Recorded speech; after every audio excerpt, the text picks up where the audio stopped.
Last Friday was officially my final day of school. I don't mean just the last day of the school year, I mean my very last day of school ever. The journey to finishing up school was long and hard, but I have finally finished it. In addition, I also completed the journey a semester early. However, the place I embarked on this journey is not your typical high school. I instead chose a different path that has had an incredible impact on my life. So today, I'm going to talk about my experience with early college and expeditionary learning. I'm Zach, and this is Storytime 43 on December 10th, 2021. So, glaringly by the title of the story time, you could probably guess where I went to high school. I went to an early college. Wow, it is weird to say that in past tense. Anyways, here, students receive both a high school diploma and an associate's degree when they graduate high school. The associate's degree can be in either arts or science. Mine was in science. This is supposed to be a 5-year program, but almost everyone does it in 4 years, or in my case, 3.5. I'll explain how I managed to graduate early later in the story time. Now, in order to go to the school, one must apply, kind of like actual college, but instead of being based on your credentials, it's a complete lottery. You are also applying to go here in 8th grade, so that's another difference. Only about 25% of students who applied got accepted. I was a part of that 25%. Outside of offering college courses, the school is also an expeditionary learning school. This is a type of learning that focuses more heavily on hands-on learning. While we still take tests and quizzes, most of what we seem to be doing are projects and assignments that involve doing something. I really like this type of learning, mainly because I'm personally a physical learner, meaning I learn by doing stuff. My Geometry Dash demon completions are clear examples of that, as I spend hundreds and sometimes even thousands of attempts to beat a level. I learned the level by playing it, same goes with school. Now, alongside being a different way to learn, expeditionary learning also has a curriculum that complements expeditionary learning. This curriculum includes topics such as the natural world, the having of wonderful ideas, acts of kindness, teamwork, and a few more that I don't really remember. Now, as stated, expeditionary learning involves physical learning about the expeditionary learning curriculum. One way the school incorporates this is by doing a thing called intensives. Intensives are a little tricky to explain because they are extremely variable in terms of what we do. For some intensives, we took field trips. For others, we stayed at school. In each intensive, we learned something from the expeditionary learning curriculum by doing something hands-on. The goal of each intensive was to help us answer the big picture questions assigned to each grade. The big picture question for freshmen is, who am I? For sophomores, it is, how do I make good choices? And for juniors, it is, where am I going? Seniors do not do intensives. I'll explain each intensive when I get to the intensive part of the story time, which will help you better understand what they are, since they played a big role in my high school career. Now, so that brings me to question, why did I choose to go to early college? I have 2 reasons why I chose to go to early college. The first one is pretty simple. I wanted to knock off 2 years of college for free. College is expensive, so getting half of it for free is extremely good.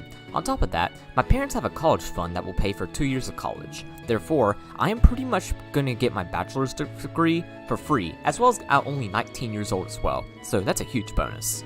The other reason I chose early college involves a pretty heavy topic, so if you don't like heavy topics, then maybe watching a story time is a bad idea. Anyways, 8th grade was by far the hardest school year of my life. There are 3 reasons for that. For one, I was constantly stressed out with schoolwork.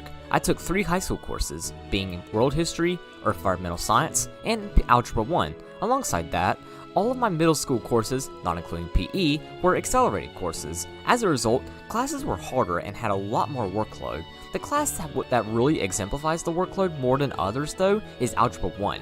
It was extremely fast-paced, and I did not take 8th grade math prior to this. There's also a ton of homework every night, generally about 3 pages. Therefore, I was constantly stressed out and could not catch a break. Another thing too was being bullied. Now, yes, this is middle school, I am aware of that, but the people that bullied me actually meant it. I was specifically bullied by 2 people, with one of them being extremely popular and on the football team. Both of them often recruited their minions, as I'll call them, in order to put me down. For the most part, the minions didn't really do much to me, but they really just followed the bully's orders. Now, you might think might be wondering why I just didn't try to stay away from them. Well, I couldn't. I had all of my classes with them. The worst part though was our lunch. Our school had a rule stating that you could only sit with the people in your second block. Our class had 4 assigned tables. 2 of these tables were full while 2 weren't. One of the tables were where the bullies sat. The others did not have the bullies. I tried to sit with the table with the bullies, but they refused to allow me to sit with them. Therefore, I was forced to endure the bullies' bullshit every day. One final reason why 8th grade was so difficult came from outside influences, more specifically, the internet. So I have been doing YouTube for over 5 years now, but in September 2017, I began trying to interact more with my ever-growing audience. One way I did this was through Google+. This was a social media network that has since shut down, but I use this platform a lot, but I did not use it responsibly, which caused me to get into drama that negatively impacted my mental health. So these 3 reasons as to why 8th grade was so hard caused me to develop depression in September 2017. At first, depression really wasn't all that bad. Sure, I was pretty sad most of the time. It also impacted my learning by making it more difficult to focus, and also I did become pretty aggressive, but it really wasn't all that terrible. I still live life pretty normally. But in January 2018 would be when depression started to seriously affect my life. I began to find distaste in the things I normally liked. I also started getting into even more drama than I once did. My grades also slipped heavily. February would be when things got extreme. This would be the month where I became suicidal. I genuinely felt like the world would be a better place if I killed myself. I would also begin harming myself throughout this month too. This would also be the month where both my parents and teachers noticed that something was up. They would find out I was depressed, although they would not know that I was suicidal until March. That brings me to March 8th, 2018. This is the day that I came up with a plan to commit suicide and even started the attempt. I will never discuss the attempt itself ever in Storytime, as it is very private information, but I will mention that it was similar to how I harmed myself for the past month. I began the attempt that morning before school and planned to finish myself off that night. Very fortunately, I would receive the help I needed. I was in science, which was my first block. My teacher noticed something was up when I was not doing anything. She then apprehended me and saw where I'd harmed myself. She then sent me out with the counselor, who guided me through the process. That night, I was admitted into the hospital. I spent 5 days and 4 nights there. While in the hospital, a miracle happened the night of Monday, March 12th. So it was visitation time. My parents arrived late, so instead of talking really seriously, we just joked around and had a good time. For the first time since September, I felt like I was loved and cared for. This was the moment when depression ended. I got discharged on Tuesday, March 13th, which was one of the best days of my life. After getting discharged, my classes were switched so that I was away from the bullies. I also took a long break from YouTube, and it seemed like my teachers levied the coursework some. In addition, I also applied to go to early college so that I might be away from the bullies. Luckily, I got accepted, and therefore, I did not have to spend my high school years with them. So yeah, that's why I chose to go to early college. It's a very brief description of the actual events, but if you are interested in the whole story, I recommend watching either Storytime 28 or Storytime 40, as I go into major detail about the situation in those Storytimes.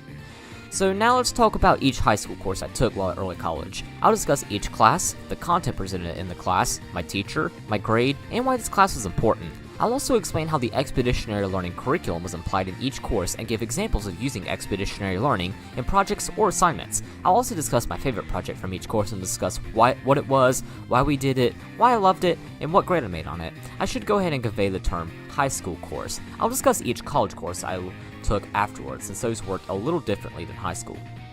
Now, before each school year, I'll give a little commentary about the school year. I'll also mention anything significant that happened throughout the school year. So as an example, you'll hear me talk a little bit about coronavirus for both sophomore and junior year, so stuff like that had a major impact on me.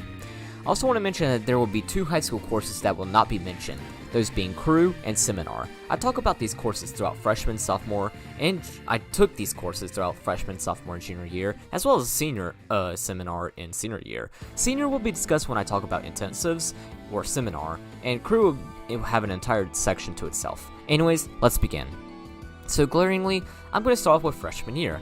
If I was to describe freshman year with only one word, that word would be change. This school year would be like no other, and it's very obvious why. Of course I was no longer in middle school anymore. I also was with completely different people too, which was a really good thing. I was also going to be undergoing a different kind of instruction that I had never been exposed to before, so freshman year was an age of change. Now, change can be either positive or negative. I have outlined numerous examples of both positive and negative changes in pretty much every Storytime I've done. Freshman year was a positive change. If you've seen Storytime 40, you know damn well why this was a positive change. However, a lot of why freshman year was a positive change had to do with courses I took, so let's dive into those. The first course I want to mention is English. So as you could probably expect, this course was reading comprehension. Now, surprisingly, English is actually my worst and least favorite subject. It's pretty strange because I write so much and I love writing, just that I hate reading. so kinda weird. Anyways, this was pretty much your typical English class, from plot to characterization to symbolism to anything else English teachers make up that the author didn't intend to, really anything. Throughout the course, we read 3 novels as well as a play alongside a few short stories here and there. This is a year-long course, meaning I took it from August 2018 all the way to May 2019. So in all honesty, the class itself is actually quite forgettable. The really memorable part about this class was my teacher. So this teacher was extremely influential. So going into this class, I was really cocky. So after all the events of March 8th and after I was cured of depression, I developed a really cocky attitude. I felt like I was over the entire world now that I had just overcame both being depressed and being suicidal. Well, there's nothing wrong with though. Even though I portrayed it like I was the bad guy in Storytime 30, there isn't anything wrong with being cocky after overcoming such a difficult obstacle, but it's when you let your cockiness override your thought process is when it becomes a problem. That's what happened here. I went into this class thinking it was going to be nothing, so I didn't try.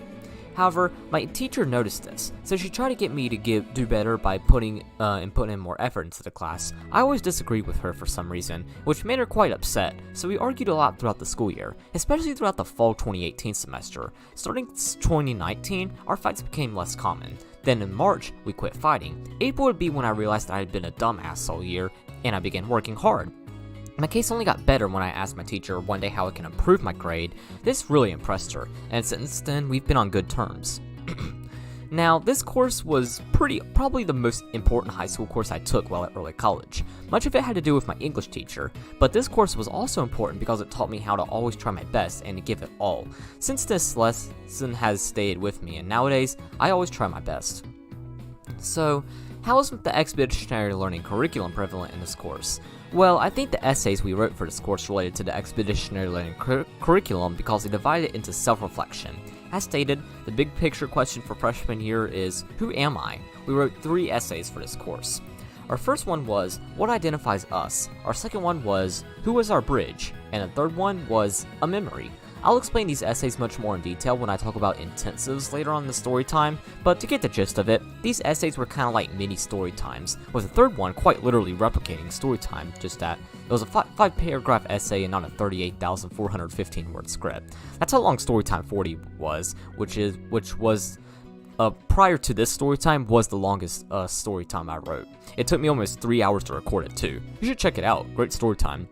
Anyways, in Storytime, I reflect on my past experiences and write about them. I analyze the actions that younger me has taken and evaluate them. In other words, I take self-reflection to the next level. That's what these essays were. One of the topics in the expeditionary learning curriculum is solitude and reflection, so I thought it was cool how our teacher had us do essays to teach us in this style.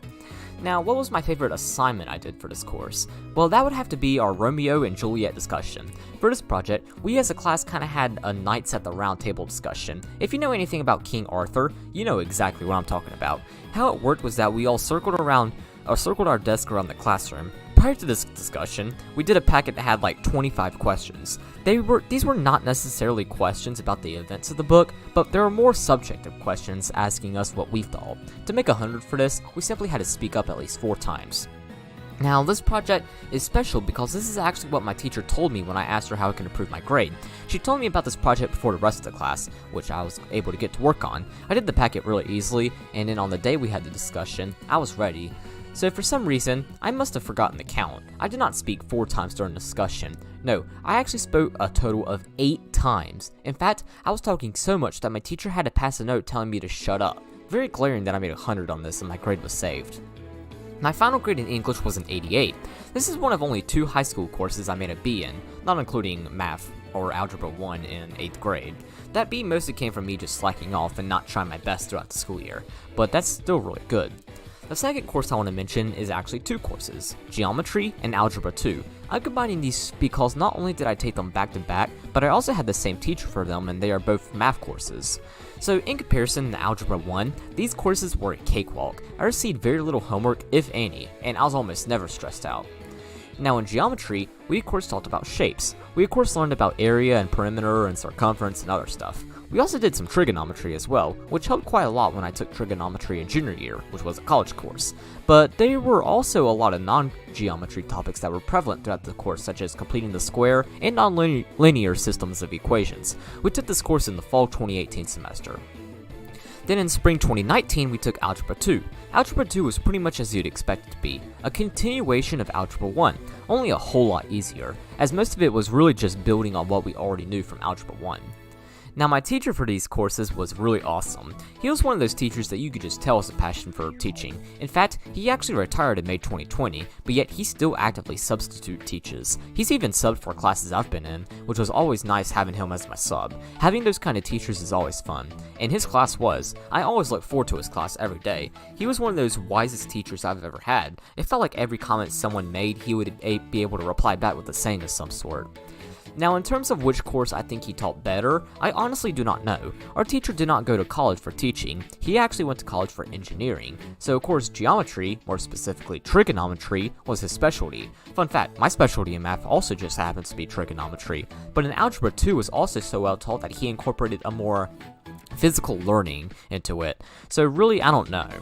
Speaking of, how in the hell did this man incorporate the expeditionary learning curriculum into a math class? Well, he did it pretty ingeniously. We always started the class up with a warm-up, although for the most part it was actually a riddle. Then throughout the class, we would do problems with him. We also played a lot of games in his class, so his class was always fun. One prime example of this is in Algebra 2 sometime in February. So a few years prior, our teacher got the chance to go to some math teachers conference in New York City. Each attendant was then split into groups. Each group member had a chair lined behind each other. Everyone stayed standing, but the goal was to get everyone seated in some kind of pattern. It's weird. But one day, we did this in class. Me and my group of 5 others got really good at it. In fact, we got so good that we even beat the lowest time got at that math teacher conference. This exercise involved a lot of teamwork and cooperation, something that is emphasized very heavily in expeditionary learning. Now, my favorite project between these two courses by far was our birthday polynomial we did in Algebra 2. We were talking about polynomials with degrees higher than 2, so stuff like cubic and quartic functions. For this project, we had to come up with a quartic function that has similarities to our birthday. My birthday is June 21st, 2004. Therefore, the equation I went with was 512x to the power of 4, 1664x cubed, 328x squared plus 164x plus 12. Its factor form is a whole lot less complicated. It's 2x minus 6 times 4x minus 2 times 8x plus 1 squared. I don't exactly remember how I came up with this polynomial, but more than likely I probably came up with the factored form first, and then I used full to put the equation in the standard form. Now with this information, we had to present it on a poster. For whatever reason, I was extremely motivated to do this project. Therefore, I often even took time during lunch to get this thing done. I made sure it was as colorful as I lost my place. I made sure it was as colorful as possible. I also included all the things necessary. My teacher even helped me out too. I ultimately made 100 on it. This project taught me that motivation gets you to places you never thought were imaginable. In the end, I made a 90 in geometry and a 91 in Algebra 2. Not that high considering freshman me was kinda on the cocky side throughout the school year, but still high enough for an A. That wraps up all the high school courses I took as a freshman. Let's move on to sophomore year. So if I was to describe sophomore year in one word, that word would be nuts, because wow, this school year was nuts. It started out pretty normally, for early college standards, but the last quarter of the school year would be when things changed pretty much forever. That would be, of course, when the coronavirus pandemic began. In March 2020, we had to resort to doing school online. This really sucked, as my parents were extremely strict about a shitty schedule that honestly harmed me more than it helped, but I got through it and came out successful. The first course I want to mention is English, or World Lit. In this class, we pretty much analyzed literature from across the world. We started off in Germany, then we went to Nigeria, then back to Germany, then Norway, then Chile, and then France, and then Italy. So we were all over the place. This course lasted the entire school year. Now, the teacher for this course was pretty interesting. So this is her first year at her school. Our previous World Lit teacher got his doctorate degree and went to teach at a university, so she took a spot. She had been teaching World Lit for about 30 years prior to coming to early college, so she had a good knowledge of what she was teaching. However, what she struggled with was the expeditionary learning curriculum. This new style of learning was foreign to her, so we pretty much as a class helped her throughout the year. We'll get to see her have a full grip on the style in senior year, as I talk about another class under her in senior year. Now, one way our teacher was able to incorporate the expeditionary learning curriculum into the class was through grammar. So every day at the beginning of class, we did some grammar. I learned some grammar in 8th grade, but we never really dove into grammar in detail. We also rushed through it too. so now actually learning for real was really good. Grammar was taken out of the North Carolina English curriculum in 1997, 7 years before I was even born. However, the ACT and SAT still tested us on grammar, which explains why my state does so poorly on the English section. This really helped, and I learned a lot of grammar. In doing the grammar, we would also actually do it ourselves and even write our own sentences. This ties in the whole physical learning part of the expeditionary learning. Now, my favorite project we did in this course was at the beginning of the school year. So our first novel was a book called Night by Elie Wiesel. It's about Wiesel's experience in a concentration camp during the Holocaust. Our project was a group project where we had to create a poster illustrating a theme from the book. Our teacher divided our groups in an interesting manner, so she split all the artistic people and math people into different groups. Of course, I'm a math person, so I was one of those split. Then the rest of the people were divided evenly. In the end, my group consisted of me, the math person, an artistic girl, and 3 girls. The theme we went for was sorrowful. The girls pretty much worked entirely on the artwork and making the poster look nice, while I planned the poster out and created some of the content required. Now, I'm not too sure why us math people were split into different groups. The only math I really did on this project was determining measurements and planning. But fine with me, I guess, because wow, was the finishing project a masterpiece. This thing looked gorgeous. It had all the elements required and the artwork was insane. You could tell a lot of time was placed into this project. And then we made an 88. We only made an 88 because our teacher was an extremely strict grader. Her idea for grading is that every element is included on the project in the exact way she wants it. So we only made an 88. However, our group made the highest grade in the entire grade. Why? Well, unlike pretty much every other teacher at our school, our World Lit teacher is a tight grader, meaning she grades projects strictly by a rubric and expects everything to be included the way she wants it. She's the only teacher like this at our school, so we had to get used to this strict style, but we learned, and after this, we avenged through our other projects. I think we still deserve the 100 on our project though, as it just looks so incredible. Ultimately, I made a 95 in this class. After this first project, everything else was smooth sailing and I got the hang of everything. The fall 2019 semester was also probably the least stressful school year throughout my time at early college, so that helped us as well. In the fourth quarter, I made an 88, but that was because coronavirus messed me up and still, the grade did not count, so I kept a 95 in the class. The second high school course I want to talk about is biology.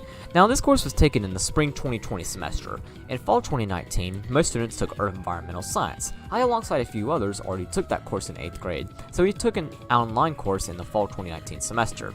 Anyways, biology never really felt like its own definite course. It felt more like a continuation of both 8th grade science and Earth Environmental Science, so fine with me, I guess. The content was really similar, so much of it was a review.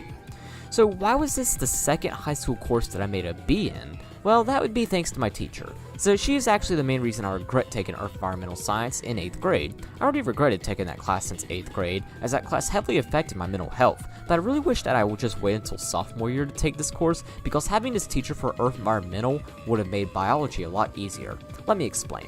So this teacher had some weird ass due dates. Rather than making stuff due at 11:59 or at another consistent time, she flip-flopped all of her due times. So some stuff would be due at 11:59, but then other stuff would be due at like 8:30 or 2:30. The worst part about it is that she did not take late work, even if we were like 10 minutes late, so I racked up a ton of zeros because of that.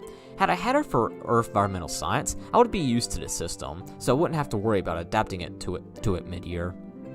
However, this is only the first half of the semester. When we had to resort to online school, she would consistently make everything due at 11:59. Because of that, I managed to make an A in her class, but I still wish I was used to her unusual due times before taking biology, so I wouldn't have made an 89 in our class. Now, one way our teacher incorporated expeditionary learning into the class was through labs. So we did a shit ton of labs in this class. These labs pretty much helped us understand the material, and they worked. I better understood the material from these labs than I did from our lectures or from notes. I'm not going to state each lab individually, as that would take forever, but I did do that in Storytime 33 if you're interested. These labs range from a variety of things, such as owl pellets, performing osmosis on eggs, examining our own cheek cells, and more. We stopped doing these labs in March, as that's when COVID hit, but they were still really cool. My favorite project from this course was our food chain project. This was an art project in which we had to draw out a food chain. This project had to include the sun, a primary consumer, a secondary consumer, a third consumer, a tertiary consumer, and a decomposer. As stated before, I am no artist, so I was really scared about this project.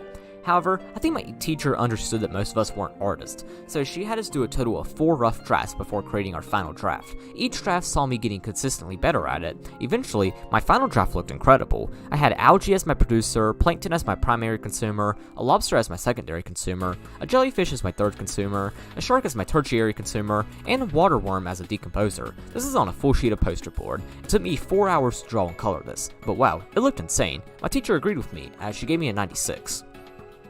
This project was also important because it made me more comfortable with art projects, something I definitely needed to get used to for American history in junior year. Speaking of, let's move on to junior year. So if I could describe the school year in one word, that word would be depressing. Going to school during the coronavirus pandemic was hell. While I did have more time than I ever did, I hated going to school for 2 days a week. I also hated having to be distanced from everyone and forced to wear a mask. That was awful. I get they were trying to keep us safe, but honestly, they would have had a better time explaining why it's okay to walk around Southside Chicago at night than trying to tell students who had been friends for 2 years at that point to stay away from one another. However, even though I consider junior year to be the worst school year ever, even worse than 6th and 8th grade, there was still a lot of good that came out of it. For one, this is the school year that I began doing Storytime in. 2 weeks from today, or 1 week from today, Christmas Eve, will actually mark 1 year since I conceived Storytime, and for it I'll do a Storytime on the history of Storytime. Wow, I don't think I've ever said Storytime that much in that little bit of time. I began Storytime as a way of coping with grief, as a close friend of the church passed away a month prior. It helped immensely, and now I always look back at the great things he did and how much of a blessing he was in my life. I also got my driver's license the week after school began, although I got my truck a month prior to that. Therefore, I began driving myself to school every day. So, let's start off with American History 1 and 2. So, of course, this will work similarly to how Geometry and Algebra 2 work, as I had the same teacher and they were back to back. Anyways, we took American History 1 in the fall 2020 semester. This course's time period was the age of colonization and reconstruction after a civil war. We then took American History 2 in the spring 2021 semester. This course's time period was from closing the West to the Indian Wars to 9/11, as well as the presidency of Barack Obama. So, cool stuff. Now this course was really fun, mostly thanks to my teacher. I had by far one of the funniest and most sarcastic teachers, so he was awesome. However, we initially didn't start out cool with one another. I had him for study hall throughout freshman year since I took world history in 8th grade. Instead of doing my work, I did other stuff. He could see what we were doing, so I got in some trouble with him during study hall, but I still got my work done. So one day, he wanted to check my college grades, and behold, I was making A's and B's. Since then, we've been on great terms. He now refers to me as Brother Baynard, and as a play on from Big Brother from 1984, who watches over everyone. He also played multiple pranks on me throughout the school year, see Storytime 37. So having him as a teacher during such a difficult school year was definitely a light spot. Now, even though I knew the teacher well and was excited to have him, I was still very scared about taking his course. The reason is because this is a very art-heavy course. In fact, I'd argue that this course demonstrated expeditionary learning better than any other course at the school. Of course, other than projects, our teacher actually incorporated expeditionary learning in every class by having us doing an inquiry. These inquiries made us feel like we were actually historians trying to find information on the past. We then had to draw conclusions from these inquiries, which helped us learn the material better. Now, let's talk a little bit about projects. So there were more projects in this course than I can even count, but the project that stands out the most to me is the Closing the West mural. We did this at the very beginning of American History 2. For this, we had to create a mural on a full sheet of poster board that included elements from Closing the West, so things like railroads, wagons, Mormons, cattle, and other stuff. This was a big project. I was scared about it too, and it was an art project. However, I spent 6 hours working on it, and in the end, it was successful. This thing looked extremely good. I had all the elements, and surprisingly, I drew them out pretty well. My teacher also really liked this, as he gave me a 94 on it, so this worked out really well. Ultimately, I made a 91 in American History 1, and a 94 in American History 2. American History 2 included things like communism, World War I, and World War II, which are topics I know a ton of through memes, so I did better here than American History 1. And another course I took in junior year was chemistry, so this was a year-long course. This was also by far the easiest high school course by far. The reason it was so easy was because we did not have a final exam due to coronavirus, so instead of having to learn about how to do complicated equations and other stuff, we really did a bunch of experiments and just fun stuff in general.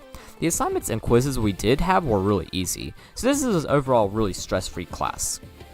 Now, the teacher for this class was pretty interesting, so I had her prior to this course, but it was way before then. I had her in both 7th and 8th grade. She was my science Olympiad instructor in 7th and 8th grade, and then I also took environmental science under her in 8th grade, so we already knew each other prior to junior year, which made the course a little more interesting. Now, of course, being a new teacher at our school, our chemistry teacher had to get used to the whole expeditionary learning curriculum, but I've got to say, our teacher seemed to know exactly what she was doing. Like, we did a lab almost every day, and we learned why this stuff was happening. We also did multiple projects, too, so it seems like our teacher was on a roll. One project in particular that really stands out to me was our superhero or villain project. For this project, we had to create either a superhero or a villain based off of an element on the periodic table. We had to draw them out, state the element they're based on, as well as give information about that element, and talk about their backstory. I chose to create a villain. My villain's name was Jean de Francium. As you can expect, he was based on the element francium. Francium is my favorite element because it is the most reactive element on the periodic table, so I basically made him about explosions and other stuff. It was really cool and a really unique project idea. Props to my chemistry teacher for her creativity. I made 100 on this. Ultimately, I made a 97 in this course. This is the second highest grade I made for the high school course. The highest grade I made in a high school course was in Junior English, or American Lit. I'll explain my grade once I'm finished. Anyways, I took this course in spring 2021 semester. It was taught by my freshman English teacher. As mentioned earlier, we began getting along really well at the end of freshman year. Because of this course was a whole lot easier. I was doing my work, which only made things work out even better. Now, I don't think I need to really explain anything about my teacher since I already talked about her. Now, expeditionary learning worked a little differently in this course than in freshman English. We did write one essay, but that was at the very end of the school year and it honestly was not very impactful. So I think a good way to describe how expeditionary learning was included was through our questions while reading a book called The Last Lecture. So this book is one of those books that don't necessarily have a specific plot, but it's more of a collection of short stories with meaningful messages in one book. This book was written by Randy Pausch, who was a computer science professor. When he was only 47 years old, he found out he had only 6 months to live, so he wrote this book to describe the lessons he learned. He passed away a little bit after this book was published. Now, for each chapter, we had questions, but these were not your normal questions that ask you about what happened. Instead, they were reflection questions. The point of the book is to compare what your experiences to what Pausch is saying, so that's what these questions were like. Even though I only had done a few story times at that time, I still had a pretty good understanding of how to compare my experiences.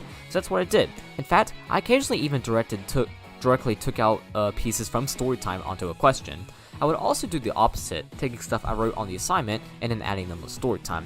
I especially did this a lot with Storytime 10, which was the original 8th grade Storytime. Don't watch it, watch the redo, it's way better. This is of course ties into by solitude and reflection. Now, one project from this course that really sticks out is the book. So in April and May, we read The Things They Carried by Tim O'Brien. So O'Brien is a Vietnam War veteran. In this book, he pretty much describes his experience fighting the trees that speak Vietnamese, but he does it in an interesting way. Instead of stating his experiences directly, he uses completely different people in different places as well as different actions. So for our project, we were challenged to write a short book about us personally in O'Brien's style. I had so many options to choose from. I could have written about specific school years, I could have written about depression, I could have even written about writing, but I decided to write about my first swimming career. I chose this topic because while writing it, I was also working on Storytime 19, which was about my first swimming career. So that's what I did. I titled this book, Shark in the Water. I titled it this way because I described my coach as a shark, which if you saw Storytime 19, you know that my coach was a dit. Now, we were required to write 3 chapters. We could write a 4th chapter as an optional addition that we had to include, but I decided to go as far as writing 5 chapters, simply because I enjoyed writing. Once again, if you saw Storytime 19, these chapters are extremely self-explanatory, but if you haven't, I'll give a brief overview of each of them. The first chapter was the final practice. In this chapter, I discussed my final practice as well as talked about my coach yelling at me. I also talked about the day I quit swimming. The second chapter was dedication. In this chapter, I talked about what really motivated to get me better at swimming in late June of 2016. I talked about the dude who swam a really fast 50 who was now training for the Olympics. The third chapter was cracked out of water. In this chapter, I wrote about how I broke both of my arms and why I took a break from swimming for 3 months. The fourth chapter was the flapper. This was the longest chapter in the book. In this chapter, I talked about how my coach put me in the butterfly in every single meet. Of course, this would be a 100 fly, in which I always got DQ'd in. However, in order to mimic O'Brien's style, I said that I did the 200 fly. I also talked about the drama me and mom had with the coach in both March 2018 meet and the November 2018 meet. The final chapter was Aftermath. This chapter is pretty much about my life after quitting swimming. In other words, a very brief explanation of the post-depression period part 2. I don't know why I mixed them up. Overall, this project went really well. Not only did I make a 100, but my teacher even shouted me out. She said that this book was so funny but so relatable that it was so well written. Everyone in the class got to read it too, and they all agreed that it was a great book. I agree with them as well. Anytime I can, I always mention this book in Storytime just to give myself an excuse to reread it, as it is just a fun read. I may try to write more stuff like this, but with different events. Not for Storytime, obviously, since Storytime is always true, but more in my private writings. In American Lit, I made a 98, which was the highest grade I made for a high school course. It's also interesting to compare my grade here to my grade as a freshman, as it's just such a huge difference. So then that brings me to senior year, finally the final school year to talk about, also the grade that I literally just finished last Friday. The word that best describes senior year would be beautiful. It was beautiful because it wrapped up a huge chapter of my life being school. It also stands as a testament of courage and conquerage, especially when comparing it to 8th grade. Now, senior year was notably a very short school year. It only lasted for a semester. Normally, I should be graduating next May, but I did it last Friday instead. So back in junior year, specifically March 2021, me, Dad, and my counselors had a meeting about my senior schedule. They noticed I was extremely far ahead, so we decided that I would go ahead and graduate in December so I could get ahead in college, as well as get a job really early. So we did that. That's why I graduated last week. Now, normally, seniors take one high school course a semester. However, because I graduated early, I took both British Lit and Civics and Economics in fall 2021 semester. So let's start off with British Lit.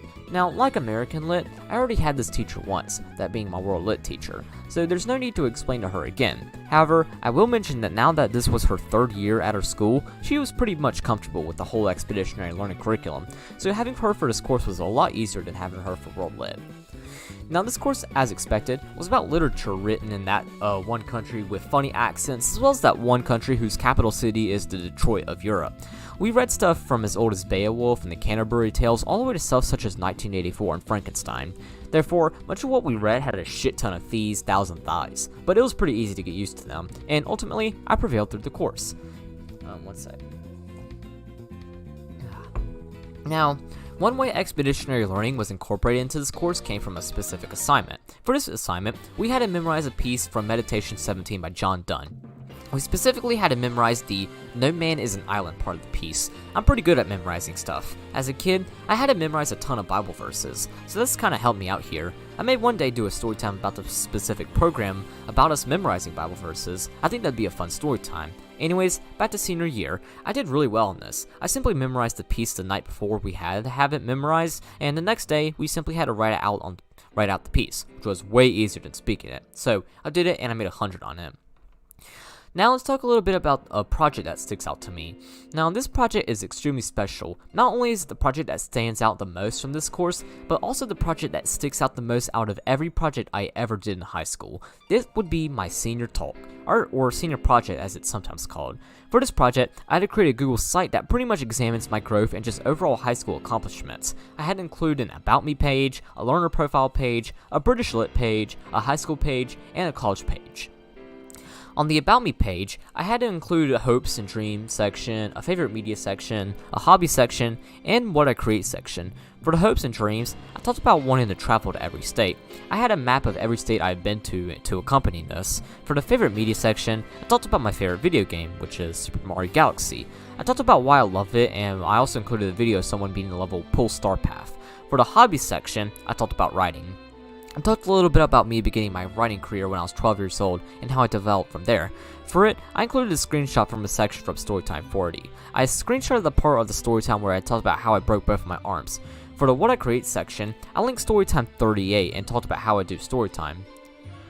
For the learner's profile, I had to list 3 strengths I have as a learner. The first strength I listed was my endurance. I can work on stuff for extended periods of time. Storytime in particular takes this concept to the extreme. The average story time is about 11,000 words long and around 25 pages. Storytime 40, which was about 8th grade school year, was 38,415 words on 96 pages. I wrote that whole thing in just 2 weeks. It took me 35 hours to write it total. In those 35 hours was a 10-hour session and a 14-hour session. So for this section, I took a screenshot of the word and page count for Storytime 40. Another strength I listed was my speaking. For it, I simply included Storytime 33, which was about sophomore year. I talked about being able to speak cohesively for long periods of time. Storytime 33 was almost 2.5 hours long, so that kind of proved my point. If you're wondering why I didn't just include Storytime 40, since it was 3 hours long, I decided not to do that since Storytime was really dark and I got pretty emotional when discussing March 8th. The third strength I listed was time management. So I am good at managing my time, more specifically at planning out when I do stuff. I am also good at choosing the right times that I know I can work most efficiently. Most of these are of course at night since I am a night person. That's also why I record story times late at night, since my mind works best at night. For this, I talked about my midterm for a college course. Basically, I chose to do it at midnight. Because of this, I was focused and worked very efficiently. Therefore, I wrote it extremely well and made a 105 on it. So time management is everything. For the British Lit page, I had to talk about an assignment as well as a novel that stuck out to me. For the assignment, I talked about an essay we wrote in the course. We had to write about an essay about 3 life lessons we learned. I talked about how Storytime helped me write it, but I still had to think outside the box for it. For a novel, I talked about 1984 by George Orwell. I talked about how it actually made me question stuff and why it helped me develop as a reader. For the high school page, there was 3 sections. The first section was about a class that impacted me. For me, I talked about American History 1 and 2. It kind of counted as 2 courses, but I included both since they were taught by the same teacher and were extremely similarly taught. For the second section, I had to talk about any project I did and how it impacted me. I talked about my Closing the West mural in American History 2. I pretty much examined it in the same way I did earlier in the story time. For the third section, I had to talk about a teacher who made an impact on me. I chose to stick to the theme of American history and talk about my American history teacher. I talked about how funny he was, as well as our story together and just why he was a great teacher in general. The final page was college, so to start off, we had a screenshot of program evaluation. A program evaluation is a list of all college courses you have taken. It shows you which ones you have taken as well as the ones you still need to take in order to receive the degree you want. Then I simply had to screenshot my college grades for the current period. So I screenshotted my grades for the courses I was taking at the time. I will explain more about college courses in a little bit, and you'll get to know what college courses I took each semester. Then we had to answer some reflection questions. The first one was how we felt about our overall success in completing our college courses and doing our assignments. I said that I felt like I was extremely successful in completing my college courses, and that I was able to get in the rhythm of completing them. Then we had to compare high school courses to college courses. I personally do not think there was much correlation in terms of the difficulty of the work, so instead I listed out what in my opinion were the hardest high school courses and college courses, as well as the easiest ones. For the final reflection, asked us if we were on track to graduate. For this section, I talked about how I was graduating last week rather than in May. I talked about taking summer courses as well as just constantly analyzing my program evaluation throughout high school. Now, that was just one part of the project. The other part was presenting these. Normally, we would present these to our teacher and principal on the assigned day and time. I was assigned to do mine on Thursday, December 2nd at 12:45. However, our principal could not attend that day, as she was at a meeting. Therefore, the 4 of us who presented on this day had to do it in front of the class. I'm pretty good at presenting in front of the class, mostly thanks to doing YouTube for 5.5 years. So I did it, and it went really well. I kept the class entertained, and my teacher even said that she loved it. I also had to dress up for this presentation. For it, I wore a button-up shirt, a sports jacket, and some khakis. My friend Dylan also presented on this day. However, he wore a full-on suit, so I guess he won the most dressed up award. Anyways, I made a 97 in British Lit. Overall, very solid course and fun. The other high school course I took in senior year was Civics and Economics. Now, this course was also taken by a teacher who we were supposed to already have, but being our world history teacher. But remember, I took world history in 8th grade, so this was my first and only course under him. However, we also had a great relationship prior to this course. In freshman year, I participated in Quiz Bowl, a club that he hosted. Since then, we've maintained a great relationship and it only improved in senior year. Anyways, my civics teacher was awesome. He was really fun and just a really fun person to talk to. He was also a great teacher. His lectures always made complete sense, and when we had a question, he always gave us an answer. Really just a great teacher in general. Now, one way our teacher incorporated expeditionary learning was through current events. So each week, 5 students were tasked with finding a news article online and summarizing it to the class. We then had a class discussion about it. Now, while many of our discussions did get political, everyone stayed respectful and rather than trying to win debates, everyone was more on a mission to determine what we as a class can agree with. I got to share twice. My first one was about a man who went to Washington, D.C. and threatened the president. I mentioned him in particular because he was from a town called Grover. Grover is about 45 minutes west of Charlotte, right on the North Carolina-South Carolina border. It's actually on the side of Charlotte metro area that I live in, so I live really close to him. Well, not really close, I live kind of close. So this was a pretty big deal where I lived. The other one was much funnier. For it, I talked about a Florida woman who in West Palm Beach got caught by police in a wrong-way car chase. She of course did not succeed and was arrested, but while being arrested, she began hitting herself in a sexual way. She also said some pretty hilarious stuff. The police did a breathalyzer test and they determined that she was drunk. The story did not surprise me in the slightest, simply because it took place in Florida. Now in civics and economics, we did a few projects. All of these projects involved presenting something to the class, but the project that stood out the most to me was our budgeting project. For it, I had to pretty much create a budget for myself after college. I had to talk about it where I was going to go to college, where I plan to live, what career I plan to take, how much my starting salary would be, and a few others. It was really fun figuring out this stuff. I then added it onto a presentation and presented it on December 1st. I had a lot of funny moments in my presentation, which everyone loved. So this is a successful project that will definitely help out when it comes to create my budget once I get a job. Civics and economics was a really easy class, mostly because I already knew much about government and economics prior to this class. Because of that, I made a 97.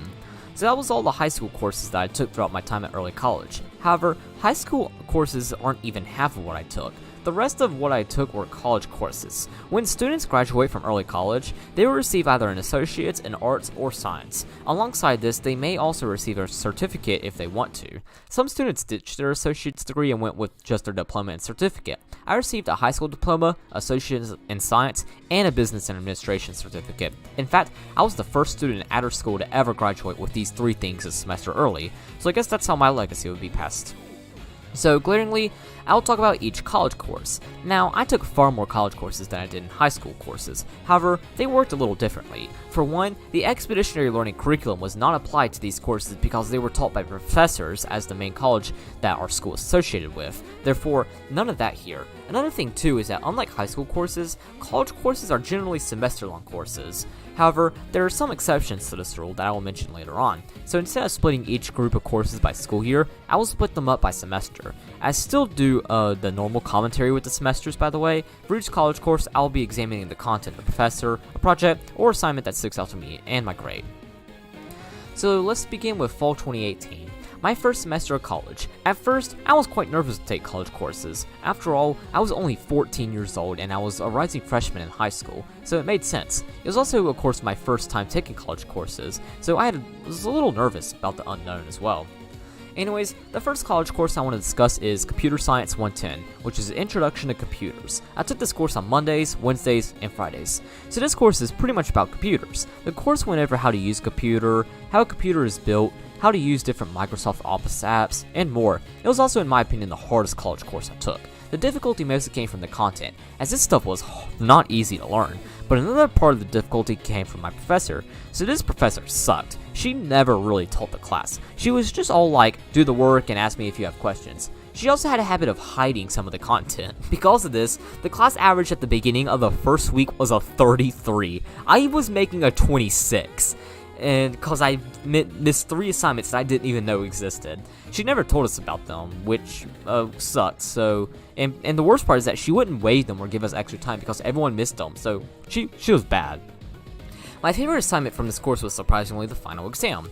So my grade was sitting at an 83. I wanted to maintain a B in the class, so I studied really hard for this exam. This exam was probably the hardest part of the entire class, as I only made a 63 on it, but that's okay, because my grade only dropped by 1 point. I remember that afternoon, Dad picked me up from school. He asked what I made on it, and I told him I made an 63. Normally, Dad isn't very happy with D's, but due to the circumstances here, he was very happy that I not only made a D on my final, but I also maintained a B in the class, so he celebrated by getting Chick-fil-A. Because of how difficult the course was, I only made an 82 in this class, which for the hardest college course I took, that's pretty good. The next college course I wanted to talk about is Physical Education 111, which is Physical Fitness 1. I took this course on Tuesdays and Thursdays. This is, as you can expect, PE. If you saw Storytime 40, you probably know that PE in middle school was a living nightmare. The PE course was a lot better though. For the most part, we didn't even do PE, we just sat in the room and used it as study hall, but when we did, we went outside to the track. All we had to do to maintain an A was just do something. For me, I simply walked with a friend or two. Because of that, I received an A in this course. Now, unlike the PE teachers from middle school, I actually had a great relationship with my PE professor. He knew me by name and we talked a lot. Whenever he saw me in the hallway on my way to his class, he always greeted me and just overall a really nice guy. Wish I had him in middle school. He would have made things a whole lot better. Now, as expected, there were never any assignments for this course. It was just do something and get an A. So ultimately, I made 100. This course also went towards high school as well, since we have to have at least 1 credit of PE for high school, so really a free class. The third class I want to mention is Academic Support 115, which is Success and Study Skills, although I'll refer to it as Academic Support since that's what we called it at school. Anyways, I took this course every Friday, so this was in my opinion a very appropriate course to take our first semester of freshman year because it's designed to give students some tips on how to prepare themselves to take college courses. Although, in actuality, nobody really learned anything from this. It was really just a free A and that was it. The professor was cool at least. He kinda had that voice that everyone loves, and when I say love, I mean put people to sleep. I think I was the only student who did not fall asleep in his class at least once, mostly because I was too busy on my Chromebook doing God knows what, but at least I didn't fall asleep in his class, so I could brag about that. Now, like physical fitness, I can't really talk about my favorite assignment since I did nothing in this course. Well, from what I can remember at least. I did make a 96 in this course, so I probably did something, although it was probably just like tests and shit. The final course I have to discuss for the fall 2018 semester is Health 120, which is Community Health. This is an online course. I took this course as a placeholder for World History, which I took in 8th grade. World History was a year-long course, so there will be another online course I'll be talking about when we get to the spring 2019 semester. Anyways, Community Health was an online course about health in terms of groups of people. It's hard to explain, but it was pretty forgettable overall. Now, for most online courses, I'm not going to be able to talk about my professor much since I never got to know their personality and how they acted. This is the case with Community Health. However, some online courses in the future will mention this professor. Just want to give you a heads up. Now, an assignment that sticks out the most from this course was the research paper. So we had a research paper about a public health issue. I chose to write about alcohol and drunkenness. Why? I don't know, but I did it. Anyways, I wrote the paper really quickly. It wasn't that hard finding sources and then adding them to my bibliography. I finished it way before the due date, so I let Mom examine the paper. She was not impressed. Mom said that I was going to make a 70 on it. Out of frustration, I took none of the advice that Mom said. However, my professor seemed to disagree with Mom and agreed with me, as she gave me a 599 out of 600, which roughly translates to a 99.9 in grading terms. I was really happy with this grade, so I told Mom. Mom did not even believe me at first when I told her. I literally had to pull up the grade so that she would believe me. The only reason I lost the point was because I made a mistake on an in-text citation. So proving Mom wrong was extremely satisfying, even more satisfying than the grade itself, so I was happy. I do not remember exactly what my final grade for Community Health was, but I do know it was an A. More than likely it was a 92 or 93 or something like that. So that wraps up fall 2018 semester. Let's move on to the spring 2019 semester. So this semester was a lot easier than the fall, mostly because I had already adapted to the different environment and I had already taken some college courses, so I know what to expect. With multiple problems arose, those problems were solved and allowed me to prevail in both my high school and college courses. So the first course I want to talk about is Communications 110, which is Introduction to Communications. This course met on Mondays and Wednesdays. We pretty much went over how communications work and why humans communicate the way they do. It was really interesting and kind of made you look more into the personality of someone to understand them completely. But like most other freshman college courses, the actual content was rather forgettable. However, I do remember the professor pretty well, so our professor was really cool. Even though she was a little bit older than us, she was up to date on her slang and was able to use it all the time without making it sound awkward. She also spoke in a very sarcastic but fun voice too, so her class was awesome. I really miss it. Now in communications, we did 4 tasks as they were called. Each one was 15% of our grade. They compiled multiple different stuff. Task 1 was a self-reflection journal, where we had to answer some questions and apply it to our own lives. This is also my favorite task. The second one was an exam, so it was pretty much just a midterm. The third was a film review, where we had to review and analyze communication patterns in the film Homeless to Harvard. The final one was a speech, where we had to give a tribute speech to the class. However, there was an assignment that I enjoyed more than all of these, and that is our crude language assignment. We did this in early March. For it, we had to examine ourselves in the past week and list out times we used bad words or insults. This was really fun to do, because my list took up 10 pages. The amount of times the F word was mentioned in that paper was so astronomically high that one might mistake it for the lyrics of a DaBaby song.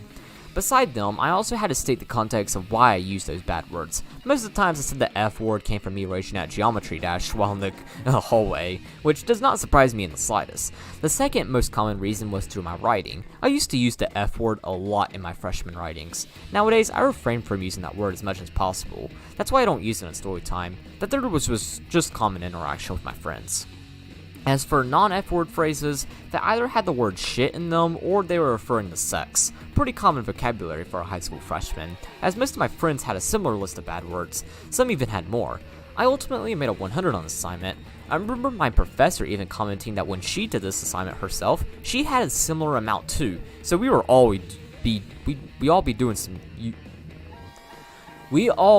do be using some bad words. There we go. I don't know why I couldn't say that. Ultimately made a 96 in this course, which isn't surprising as it is such a great course and I thoroughly enjoy it.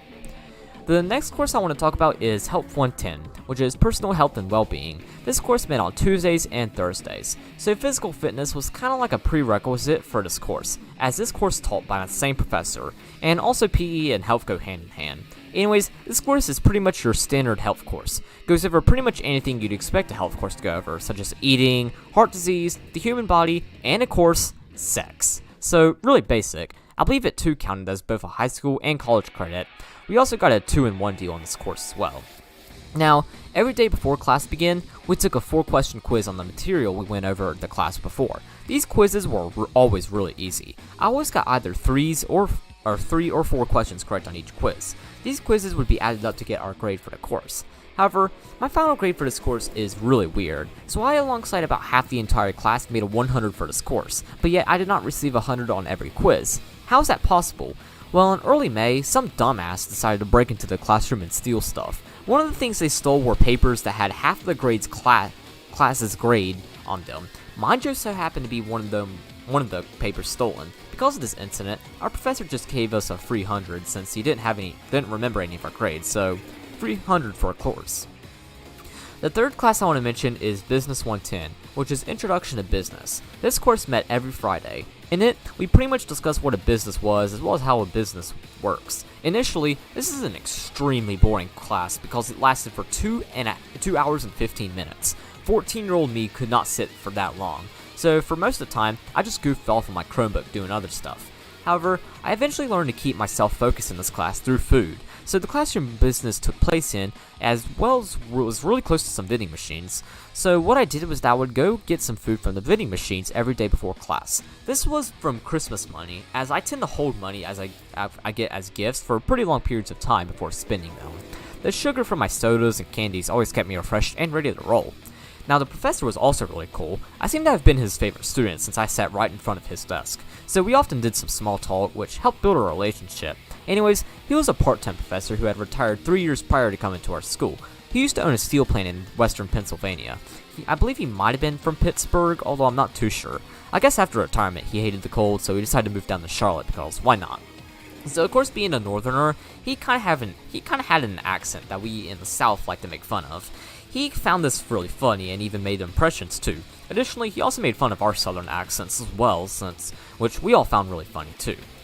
Now, my favorite assignment from this course was actually the midterm exam. However, this isn't your typical midterm. Rather than being a multiple choice test, it was actually an essay-based exam. There were 10 questions. We had to answer 5 of them. Each question was worth 20 points. We could also do a 6th question to receive 20 points.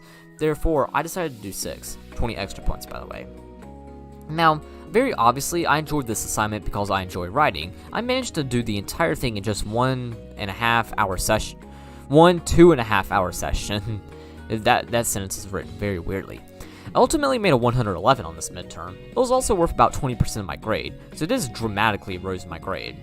I ultimately made a 96 in business, and I'd say I deserved it. After the beginning, I became focused and began enjoying the course, and then all my stuff was done really well, so this course was pretty cool.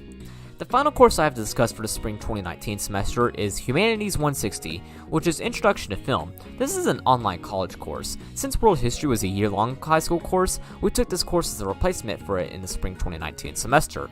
Anyways, this course was, as you can expect, an introduction to film, more specifically, film criticism. The course pretty much helped us understand the mind of a film critic when watching a film. You might think that this is a really fun course. After all, we did watch multiple movies and wrote reviews on them. I don't care much for movies, but I like writing. But in reality, this course sucked. It sucked because this course made me hate watching movies. I hate watching movies because every time I watch one, I always watch it like a film critic and try to examine different areas rather than trying to just enjoy the movie in general. So I hated this course. Now, I also wasn't a big fan of our professor. So our professor was a film critic who pretty much watched movies and made reviews on them via podcast for a living. Every week, he made an announcement video, and wow, these things were really stereotypical and they were pretty memey. He would always address himself by his full name.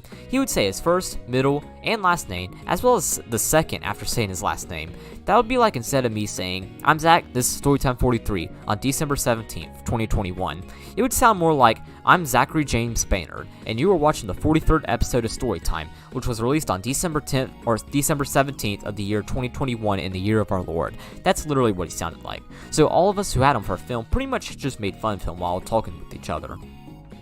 Another thing too is that our professor did not expect to have a bunch of early college freshmen. While there were some adults, the vast majority of students were early college students. All of us were either 14 or 15. I was of course among those that were 14 since my birthday is June 21st, which was a month after our school year ends.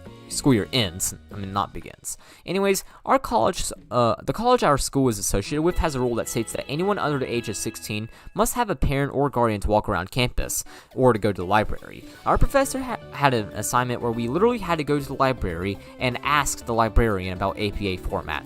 First off, all of us knew how to use APA format. That's what style we used for community health research paper the semester prior, so this was already a waste of our time. And two, we couldn't even do it since we were not old enough to, and the college enforced this rule very strictly, so we were out of luck. Therefore, we all had to made up stuff on our assignment. At least we all made 100 on it, so that was good at least.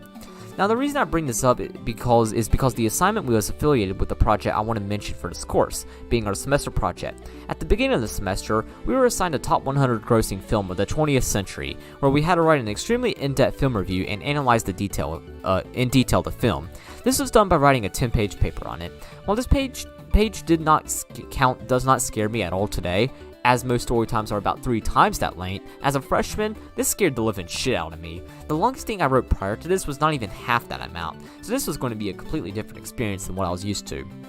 Now, the film I was assigned to do this paper on was Titanic. This is really good, as I had never seen the film before and I really wanted to see it, so this gave me a perfect opportunity to see it. I watched it with my sister during spring break. She cried while watching it, while I did not grow emotional whatsoever. Now, while my sister only watched it for fun and to spend time with me, I watched it so I could write that paper. I wrote the paper about a week later. I did the entire thing in just 4 hours, which really surprised me since I thought it would take longer, but I did it in 4 hours, with proper APA formatting and the entire thing in general. But in fact, looking over it, I gotta say, it was actually pretty well written. It was professional, and even though there were many grammatical errors, the words all flowed together. I ultimately made an 83 on it, which was actually much higher than what I was expecting, so I was really proud of myself for this. If I wrote this today, it would definitely be 100 by far, but for freshman year, not too shabby. I did not do as well in film as many other courses, only racking up an 86, but still passed the class, so that's that. So now let's move on to sophomore year, more specifically the fall 2019 semester. This will be the longest semester for college I have to discuss, as I took 5 courses total. The reason is simply because I only took 2 high school courses, being World Lit and Seminar. I took a college math course in place of Geometry and Algebra 2 since I took those courses in freshman year, and then I took an online course in place of Earth Environmental Science since I took that in 8th grade. So to start, let's talk about Math 143, which is Quantitative Literacy. This course met Monday through Thursday. The best way to describe this course is that it is pretty much just a review of Algebra 2 with some added stuff. So you bet this course was extremely easy. It also took place in the computer lab, so I as well as pretty much everyone else did this stuff on computers while our professor was lecturing. Speaking of which, let's talk about this professor, because he was by far one of the funniest professors I've ever had. Now, I don't mean in the sense that he cracked jokes. Although he did crack a lot of jokes, he was actually funny for his personality. So he really loved Dolly Parton. He had loved her since he was a kid. I believe he's even met her in real life, and I want to think he was even on My Strange Addiction for Dolly Parton. Yeah, he was a super fan. As a result, he made a lot of Dolly Parton themed stuff. For example, every test and quiz we took in his class was locked behind a password. This password always had something to do with Dolly Parton. So before taking our quiz or test, our professor would give us some Dolly Parton trivia. Even though I don't care much for Dolly, I still really enjoyed these, as they kind of helped me relax since I had a tendency to get stressed from tests. So my professor's love for Dolly Parton actually helped me do really well in this course. Another funny thing about my professor was his accent. So we both live in the same city, which I'm not talking about Charlotte. I say I'm from Charlotte, well, what I mean is I live in the Charlotte metro area. The actual city I live in is a really country city. Cowboy hats, country music, high school football games, you name it. Therefore, in my county, our city kind of gets that reputation as a country city. Not to be confused with rednecks, we have another city in my county that gets that reputation. So, I bring this up because I want to talk a little bit about accents and dialects. Now, here in the South, we're very well known for our Southern accents. However, different parts of the South have different dialects. Like our dialect here in North Carolina is a lot different than dialects of people from South Carolina or Georgia. Additionally, you can also split our dialects up in different cities. My city just so happens to have a much more country accent than other cities in the surrounding area. And when I say much more, I really mean it. I've pretty much been made fun of this since freshman year, which I love. I make fun of myself a lot for it as well. But our professor seemed to have an even deeper country accent than I do. Like, he genuinely sounded something like, "You want some cornbread?" So his voice was really funny too. Now, the most memorable assignment from this course by far was actually quite forgettable. However, the grade I received on it is what makes it so memorable, as it is, and still is, but probably forever will be the highest grade I ever received on any assignment ever. So I did it and got all the questions right, so my professor should have plugged in 100 for it. However, he made a typo when recording my grade and ended up giving me a 300 on it, and he never noticed this either. So yes, I made a 300 on an assignment. Prior to this, the highest grade I ever made on an assignment was a 115 on a spelling test in 2nd grade. Of course, I never told my professor, since I kinda wanted that 300, but still, I wish more professors had accents like these. It would make my life much easier. Because of this 300, I ultimately made a 97 in the course. Without the 300, I probably would have made a 95, so an A in this course was still secured. The second course I want to talk about is Criminal Justice 111, which is Introduction to Criminal Justice. This course was like business in the sense that it met every Friday for 2 hours and 15 minutes. But unlike business, this is a fun course semester round. I find law very interesting to learn about, so this is a fun course. It also helped that I had my favorite professor for this course. My professor was amazing. She was really nice and extremely hilarious too. She was also a big rap fan. I believe her favorite rapper was Jay-Z, although I don't really remember, so her class was fun. Now, even though the class was interesting and my professor was awesome, I don't really recall doing a whole lot in this course. It was mostly just reading the chapters, doing the quizzes, and doing other assignments, and attending class. However, there is one assignment in particular that I recall much better than the others. So at the end of the semester, we had to do a project regarding careers in criminal justice. It was just a group project in which each group was assigned a career in the criminal justice field to do both a poster and PowerPoint on. Me and my group were assigned to do the police officer field. For the most part, this project is extremely forgettable. However, I do remember creating the PowerPoint entirely by myself since I have a lot of skill in doing that while the others did the poster. I did this all the talking on the PowerPoint and then showed off the poster. It went really well. I can't remember the grade, but I know we did great. I made a 95 in this course, which I thought it deserved. Pretty easy course overall, great professor, and just a fun course in general. The third course I want to talk about is Humanities 110, which is Technology and Society. This was an online course that took place at Environmental Science. Do not let the name of this course deceive you. It is actually an ethics course about how technological innovations influence society and how society may be affected by them, not about technology itself. Now for this course, all we did was do 8 discussion boards and write 9 papers, so in all honesty, it wasn't the most memorable course. However, the professor for this course really stuck out to me because of how lazy he was. By far the laziest professor I've ever had. Everything you turned in pretty much was a participation grade. If every paper and discussion board I did was a 100. I know it's not because I did so well, as a friend of mine turned in a blank document for a paper and he received 100 for it. So as expected, I made 100 in this course. Because of that, none of these assignments really stuck out to me, so we'll just skip over this for the next course. Now, the final two courses for the fall 2019 semester worked a little differently than the previous courses I took. Instead of being semester-long courses, they were only quarter-long courses. They lasted 8 weeks. These courses were back-to-back, so I'll discuss them chronologically. We'll see this pattern again in the spring 2020 semester, as well as in the fall 2021 semester. The first quarter college course I want to talk about was Sociology 210, which is Introduction to Sociology. This course met every Monday through Thursday. In it, we pretty much did exactly what you would expect. We talked about sociology. We discussed what sociology is, famous sociologists, the sociological imagination, and of course, groups of people. Pretty basic stuff.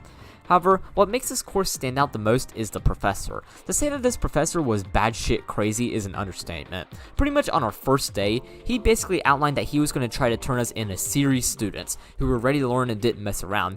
He did this by constantly saying, sociology is a serious subject looking for serious students. However, there were two flaws in this statement. The first one is that nobody signed up to take sociology. Our school signed us up for it. The second flaw is that no matter how hard he tried, he would not make us serious students who didn't mess around. My grade only has 42 students, although it is now only 41 since I left. All of us were and still are very close with one another. Therefore, we all exhibited a tight bond with one another. Our professor's goal was to break that bond. In the end, it severely backfired against him.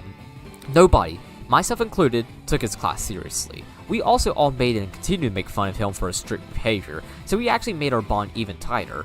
And I should go ahead and mention that our bond is impossible to break. Nobody will ever break it. We'll see a professor in the future who tries to do it, but it'll backfire against her as well. Now, I haven't really given any examples as to why he was so strict, but I guess I should go ahead and do that. So for one, this man pretty much worshipped the college's code of conduct. He thought it was the most sacred thing ever written by mankind.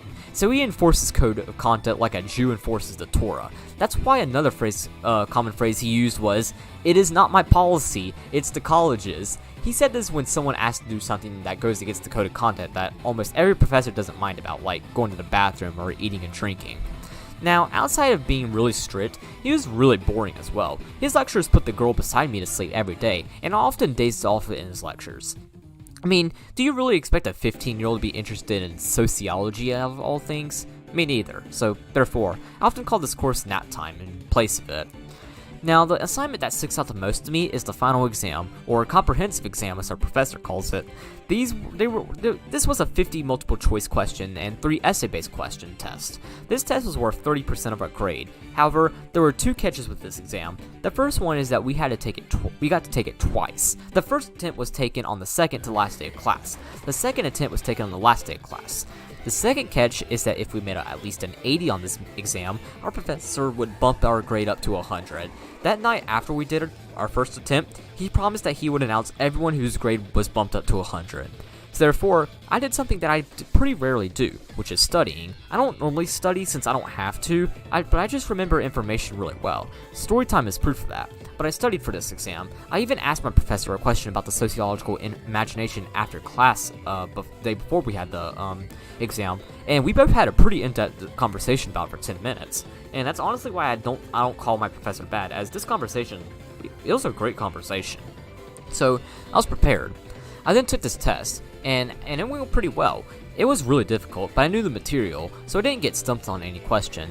That night, our professor announced whose grades were bumped up. Only 5 names were listed. I was scared, because that's less than 20% of the entire class. Fortunately, my name was among those listed. That meant that I had made above an 80 and my grade was being bumped to 100. I then breathed a huge sigh of relief. The next day, while most students were playing during our second attempt, I was playing Mario Kart on my Switch. Overall, I did extremely well in sociology. I made a 96 in this course, mostly thanks to the comprehensive exam, so I was satisfied.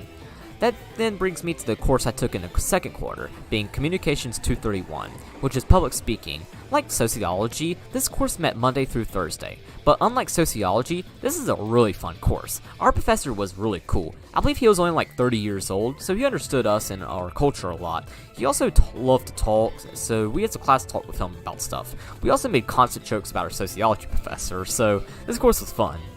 Now, public speaking specifically was about helping students get used to speaking in front of large crowds and groups of people in different manners. To accompany this, we did a total of 5 speeches. The speech that sticks out the most to me, as well as the assignment I want to talk about for this course, is the how-to speech. For this speech, we had to teach the class how to do something. For me, this is pretty easy to do, but I have multiple talents that I can easily teach something else. But I ultimately decided to teach the class how to pronounce the word pneumono-ultramicroscopic silicovolcanoconiosis. At a whopping 45 letters long, this word is the longest word in the English dictionary. As you can expect, it can also be a pain to try to pronounce it the first time, but after the first time, it is so much fun to say, mostly because it's extremely easy to impress others. I taught myself how to say pneumono-ultramicroscopic silicovolcanoconiosis in physical fitness back in fall 2018 semester. I got bored really easily whenever we sat and did nothing, so I chose to just teach myself how to say this word, and the way I taught myself was how to say it was by breaking it into different root words. These root words also gave the way for its definition. Pneumono-ultramicroscopic silicovolcanoconiosis is a lung disease caused by volcanic ash, by the way. That's how I did the speech. I split the word into root words. Alongside it, I'll explain each word's meaning. So for example, ultra means beyond, micro means small, osis or isis means inflammation. This word just happens to be full of root words, so it's easy to break up and learn how to say pneumono-ultramicroscopic silicovolcanoconiosis. I could say that word all day. I did pretty well in the speech overall, making a 96 on it. Ultimately made a 94 in public speaking. It's not that I made some grades that pulled my grade down, it's just the fact that we had very few assignments outside the speeches, so I had to rely on these for my grade. That then brings me to the spring 2020 semester. This semester was the semester that changed everything. Midway through, the coronavirus pandemic surged across the world. Because of this, we had a quarantine, so this semester will be a little different than others, as I will also discuss how the pandemic impacted me in these courses since it played a huge role this semester. So let's start off with Math 171, which is Pre-Calculus Algebra, or Pre-Calc as I'll refer to it as. This course met on Mondays and Wednesdays. Overall, I found this course more of a review of Algebra 1, one of the high school courses I took in 8th grade, as well as the one that triggered me the most. I mean, this was algebra, so it made sense. You'd expect a review on build on that concepts, duh. However, I didn't do so hot in this course. I only made an 85. Why? Well, that would be thanks to my professor. So my professor for this course differed from other math teachers I had in the past, being that she did not grade your answer, she graded your work. Therefore, your work isn't just something you use to prove that you did it, it's what got you the credit. I really struggled with this concept, which is why I had a C midway through the semester. Now, this isn't to say that she was bad. She was actually a great professor. I think that grading the work instead of the final answer is a good idea, as it demonstrates if we actually know what is going on. I will have her for another course, which I'll talk about when we get to spring 2021 semester. But then shit hit the fan in March and we had to resort to taking course online. Because of this, all of our homework assignments were submitted online. And believe me, this was even worse than before because I literally had to learn how to send stuff to myself and do work on my own. It sucked. It also didn't help that I was taking a math course online now. Some subjects are just not meant to be taken online whatsoever. Math is one of them. I'll build on this argument more when I talk about the summer 2021 semester. Now, the assignments from this course that stood out the most to me was the final exam. So this exam was split into 2 parts. The first part was a 25 multiple choice test meant to be taken at home. So our work was not graded for this part of the exam. The second part was a 15 question written test that we were supposed to take in the class, but because of coronavirus, we took it at home. For this, our questions were graded off the work. Now, the first part is rather forgettable. I made a 90 on it, as it was pretty easy overall. However, the second part of the exam was what made this assignment really memorable. So since I did not have to take the test in class, I pretty much had all the time in the world to work on it. I took advantage of this by spending a total of 6.5 hours working on this test. Yeah, 6.5 hours. 6 of those hours were me taking the test and checking over on work. The last 30 minutes was me having to write our college's academic honesty statement on every page. Why did our professor have us do this? I have no idea. but I did it, and wow, my hand hurt after that. But then finally, I submitted the test and breathed a huge sigh of relief.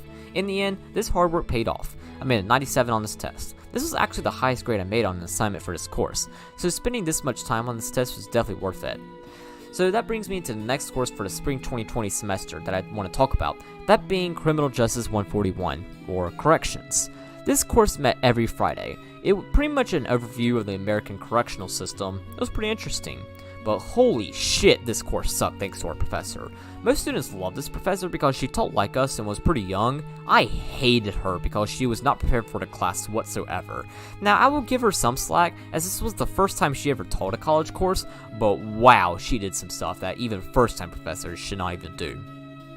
One example of this was the book. So in her syllabus, she outlined the book we would need for the course. Early college provides the books for us, so our school of course provided the books for us. However, she used a completely different book than what was outlined in the syllabus. To make matters worse, she then created the quizzes and assignments based on her book. That meant that it might not seem like a big deal, but almost all of our questions revolved around statistics. Her book had completely different statistics than ours since her book was more up to date. So the majority of quizzes and assignments were either only possible through Google or by guessing. Google, by the most part, was ineffective since a large majority of the studies these statistics were included in were behind a paywall. However, she did go over the statistics in class. Therefore, I would write these down and then use them to complete the quizzes and assignments. That's how I kept my grade at a high A until March. In March, coronavirus hit and no longer could I at least receive help on the statistics. She didn't even hold Zoom meetings either, so I had to completely rely on either Google or my luck. Because of this, my grade in this class slipped heavily. Another example of her being a bad professor was through our final exam. Now, the syllabus said nothing about a final exam. She's also never once mentioned a final exam in class either, but when all of a sudden in May, she announces we had a 75 question final to take. This final was, as expected, based on her book. So my only useful resource for this test was Google. I tried it and it did not work out at all. I made a 47 on this final exam. Oddly enough, that was the highest grade in the entire class. Yeah, that is sad. She also did not scale these scores either. I ended up making the highest grade in the entire class, and I made a 91. I believe I made the only A in the class as well, so this professor was bad. Now, for the most part, the assignments themselves were extremely forgettable.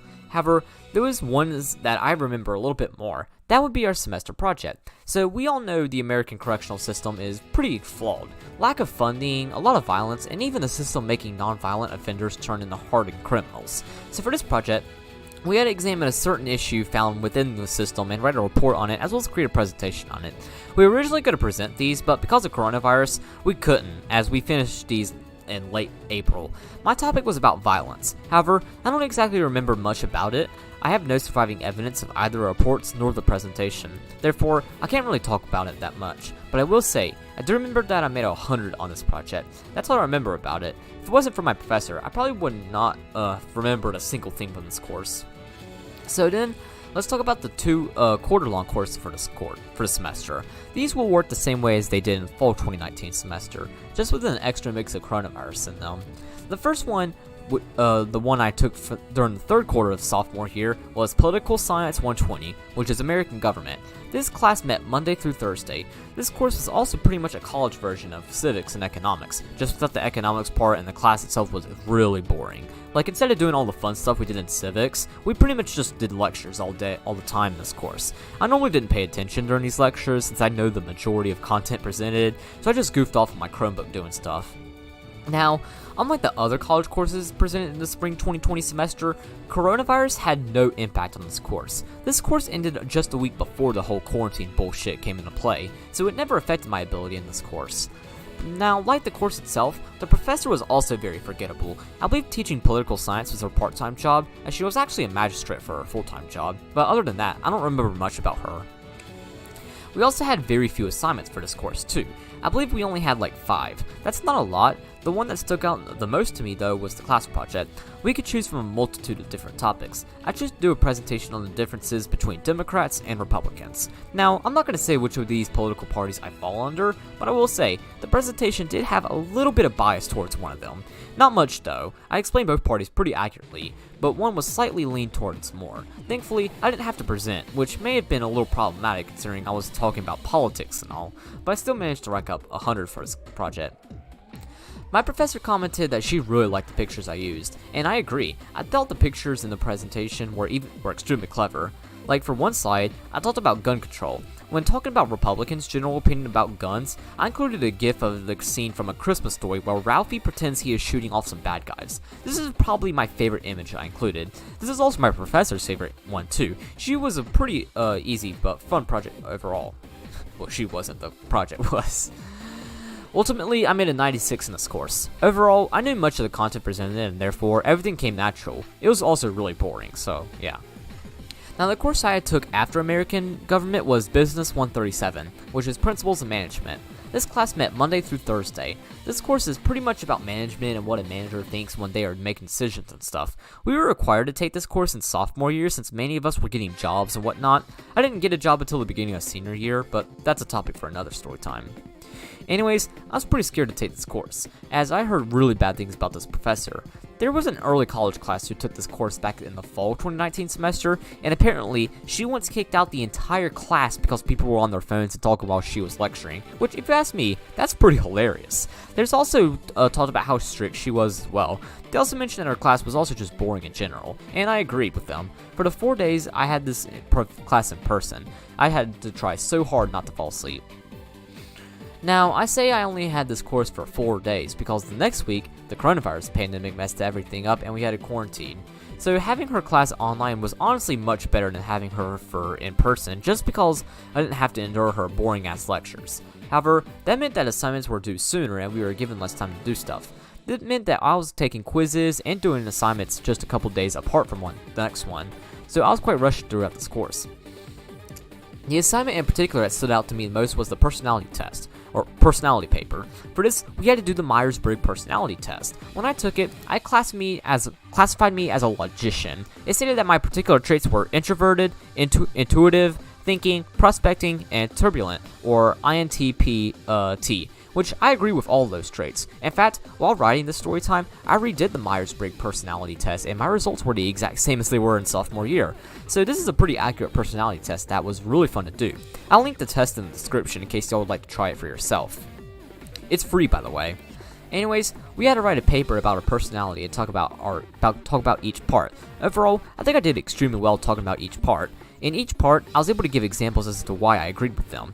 For example, the paragraph about my introvertedness. I talked about how when I was a kid, instead of playing outside with friends, I chose to stay inside and play with my blocks by myself. I gave examples for each part of my personality in its own paragraph, and the paper overall was really well written. Alongside being informative, it was also really funny. The funniest line in my opinion was, in the scientific world, opinions are more useless than the Bluetooth seatbelts. I don't know why, but when I reread this paper, this sentence had me laugh so much. It's true, but it's funny. This is not a professional paper, so I could add humor. My professor seemed to have really liked this paper herself, as she gave me 100 for it. My final grade in this course was an 87. Throughout the quarter, I made an A in this course, but when I made a 60 on the final, that really screwed up my grade, so I had to take a B for the course. Now you might think that I'm going to talk about Fall's 2020 semester now, but I'm actually not going to just do that yet. Instead, I'll be talking about the summer 2020 semester. So rising juniors and seniors are allowed to take summer courses if they so please. Since I was a rising junior, I could take these summer courses. These courses were always online courses, even before coronavirus, so I won't need to explain when the class met. I took 2 summer courses throughout the summer. The first one I want to talk about is History 111, which is World Civilizations 1. This course examines different human civilizations throughout history. It started with the oldest civilizations such as Egypt, Indus Valley, Mesopotamia, and China. But as the course proceeds, it moves into later and much more powerful civilizations such as Greece, Rome, Mali, Ghana, and more. The final civilization discussed was the newborn United States right after we won independence from Britain. So this was a really fun and very interesting course. However, there was one issue. This course's pacing was fast. It was a 4-week course. Therefore, I was taking a quiz every other day. I also wrote a few papers in this course. None of them were really too memorable, but they were significant enough to be mentioned. Because this is an online course, I can't really talk too much about the professor since I didn't really get to understand her personality like I did others. But from what I do remember, she pretty much worked with me throughout the course. I had a little bit of an issue with this course in regards to the textbook. My school did not have the textbook she had listed in the syllabus. However, she was aware that I was an early college student. In fact, I was the only early college student who took this course during this time.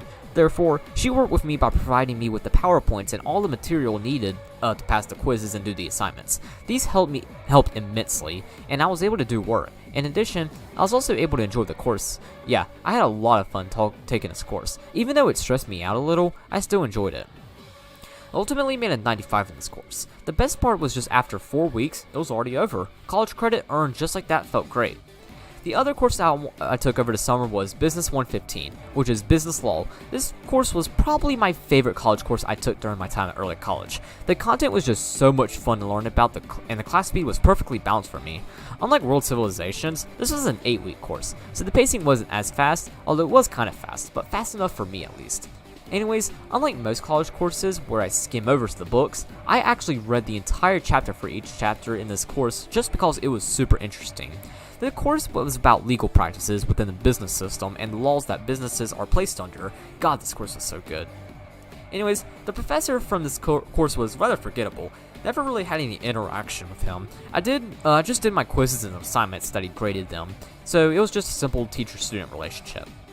Now, like World Civilizations, the stuff I did in this course was rather forgettable. All I know is that I enjoyed the material and that I love this course. Because I love this course, I ended up making a 95 in it, so this is a great course. Now let's move on to the fall 2020 semester. Back to school, but in a very strange setting.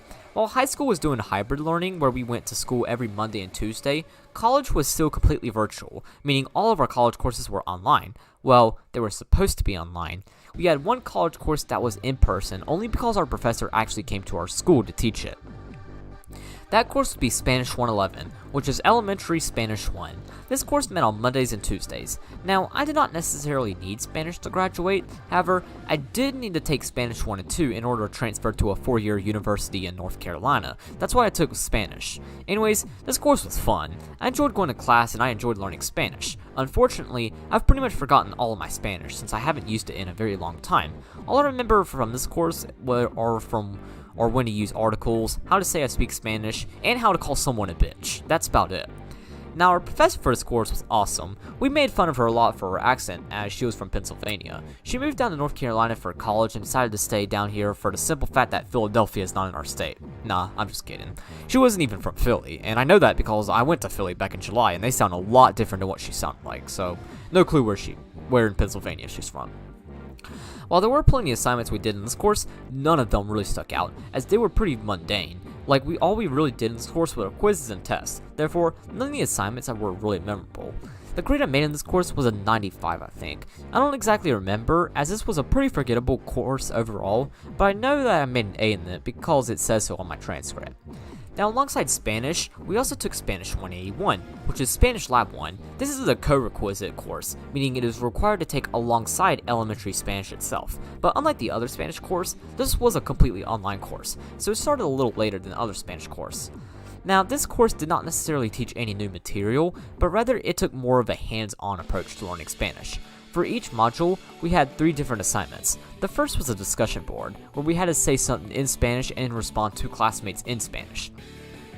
Then there were speaking questions, by far my least favorite part of the entire course. For these, we had to answer some questions on video while speaking Spanish. They were great in helping us get used to speaking the language, but holy shit were these hard. It mostly had to do with the fact that my voice and accent. Being a southerner, speaking Spanish is extremely difficult because our accents do not correlate whatsoever with Spanish.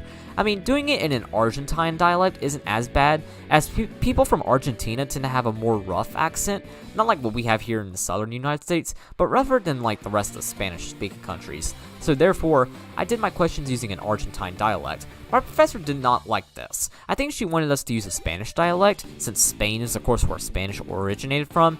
That's why I generally made B's on these, which pulled my grade down quite a lot. The third assignment we did in each module was the most time-consuming. For this, we had to create a 50-slide slideshow that had a vocabulary word from the module and a picture related to that word. Yes, 50 of these. These always took a lot of time because I had to find pictures, download the pictures, and then upload the pictures. In addition, I also had to translate the word as well, as this was a pretty time-consuming assignment, but at least it was easier than speaking Spanish, so that was a plus. Like the other Spanish courses, I did really well with Spanish Lab, which is surprising since the speaking questions always kicked my ass. I made a 93 on this course. Now, the only non-Spanish related course that I took in the fall 2020 semester was English 111, which is writing and inquiry. Obviously, this was virtual, although if it wasn't for coronavirus, I would have had this course in person. So being a writer, you could expect that I had a lot of fun, and I did. This course challenged me to write in different writing styles, which helped influence my own distinguishable writing style I use today. It also had us explore different fields, which I thought was cool because it helped me expand my range as a writer. However, an important part of writing is critiquing. Reviewing constructive criticism of your writing is extremely important. That's why my professor for this course sucked. He always gave me 80s and 90s for my papers, but he never gave any feedback on them. He just sent them back and never commented on them. This is really bad because I didn't know what I was doing wrong. Therefore, this course unfortunately wasn't that good when it had the potential of being the best course I took.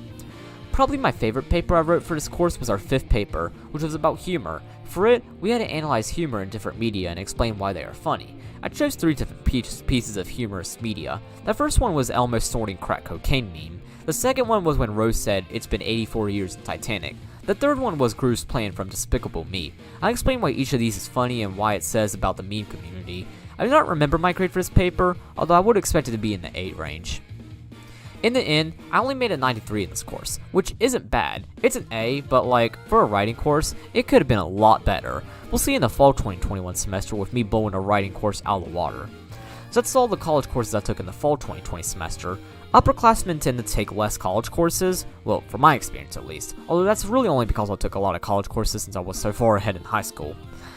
Let's move on to the spring 2021 semester. So this is a really important semester, as this was the semester that I learned I would be graduating a semester early. It was also important because it would be when things started to get back to normal. Both the cohorts came back together in April, and school was just much more lively in general. Now, discussing college courses for this semester is rather strange because at the beginning of the semester, we were still virtual. In February, college went back to being in person. This only affected one course though, which was Math 172, which is pre-calculus trigonometry, or trigonometry as I'll refer to it as. So trigonometry was taught by the same professor I had for pre-calc. Because I already knew how she did things, I was much more successful in this course than I was in pre-calc. Now, this course went over pretty much anything related to trigonometric functions that you could think of. From radians, to graphing, to formulas, to law of sines, law of cosines, and even ambiguous case. It went over all of that. The only parts that I had prior knowledge of were converting radians and degrees and graphing trigonometric functions, which is stuff that I learned back in geometry as well as some of it in algebra 2. But the content taught was easy for me to pick up on this, and the course overall went smoothly. Now, this course glaringly started out online, since all courses were held online. But in early February, after our professor asked to switch back in person, the college decided to go back in person for all courses. Therefore, class took place on Tuesdays and Thursdays. This meant that I actually had to drive up to college on Thursdays, while I just simply walked to class on Tuesdays. When both cohorts were combined in April, I would begin walking to class on Thursdays in addition to Tuesdays. By far the most memorable assignment for this course was our last test before the final. This test was on law of sines, ambiguous case, law of cosines, and Heron's formula. This was the hardest content in the entire course, but I understood it really well and had a cheat sheet that my professor allowed us to use on the test. But I was still somewhat nervous about this because it was the hardest material from the course. Now, what made this test memorable was what happened before I took the test. So before trigonometry, I had English. My English teacher allowed me to leave class 10 minutes early so I could get to trigonometry. So that's what I did. However, literally the millisecond I stepped out of the door, the power in the entire school went out. It became pitch black, like I couldn't even see my own hands. All students except me were required to stay in their classroom. I was allowed to go out so I could get to trigonometry. About 30 seconds after the power went out, the power turned back on, although everyone was still laughing and freaking out over what just happened. Then I got to the front office and saw why the power went out. The sky was furious. Rain was compressing the ground and thunder and lightning could be heard every few seconds. Trigonometry was on the other side of the campus. My truck was about 400 feet away from the office, so I immediately ran over there as fast as I could while I was definitely not saying a billion cuss words. I got to my truck and already I was completely soaked and wet. Like I genuinely looked like I had just jumped into a swimming pool. While driving to trigonometry, I turned the heat all the way up as well as put my windshield wipers at full power. While I did not get any less wet, I did not dry off that much. I then parked about 200 feet from the building that trigonometry took place in. I then repeated the same process that I used to get to my truck. I became even more wet from this, but I got there and I went to class. Now, I was really nervous about my cheat sheet, as I was worried that the rain soaked into my book bag, but by some miracle, it didn't, so I was relieved about that. I arrived at class a little bit early, so I decided to just jump to the bathroom and dry myself off before taking the test. In the bathroom, I pretty much just used paper towel after paper towel to dry myself off. I was able to dry myself off my hands, arms, and even hair somehow. That's all I needed in order to not get soak up the test. The test itself was actually pretty easy. I didn't struggle on any part of the test, and overall, I was very successful on it. And then after I turned in my test, I was immediately allowed to leave class, so I walked out and prepared myself to get soaked even more. But the storm had completely stopped. The weather was now just an overcast, so the calm and serene environment was definitely appreciated. I ended up making a 97 on this test. I only missed one question, although I did get partial credit for it since I got some parts of it correct, so that was one hell of a way to take a test. I ultimately made a 95 in this course. It's funny because on the first day of the course, our professor said that students generally see a letter grade drop in trigonometry compared to pre-calc, and then there's me who saw a letter grade rise, so kinda ironic how that happened. Another course I took was Spanish 112, which was Elementary Spanish 2. Now you might think that this was simply a build-on of Spanish 1, which you'd be correct. However, because I was taking trigonometry, this semester I took Spanish online. I still had the same professor as before, which was nice, but she did things a little differently online. Instead of doing our normal quizzes every module, we instead had like 40 assignments for each module on this one learning platform. Each one had around 5 to 10 questions. Yeah, that's a lot of work for just one module, but here's the catch. You have to make at least a 70 on an assignment for it to be counted. If you make under a 70, that grade will be counted as a 0. That's bullshit in my opinion. You are given as many attempts as you want, so I guess that's nice, but still, it sucked. So having to do all that work was always a pain and I dreaded it. I no longer enjoy learning Spanish because of this, and since then I haven't used any of it just because of how much I hated this course. Now these tests were the same, so overall no assignments really stuck out to me because of this course.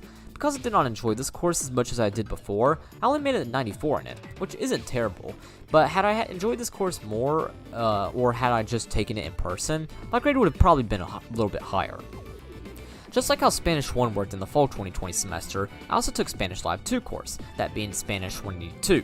Now, unlike elementary Spanish, the platform we used for this course worked really well. Unfortunately, we still had to do the speaking questions, which was still super difficult.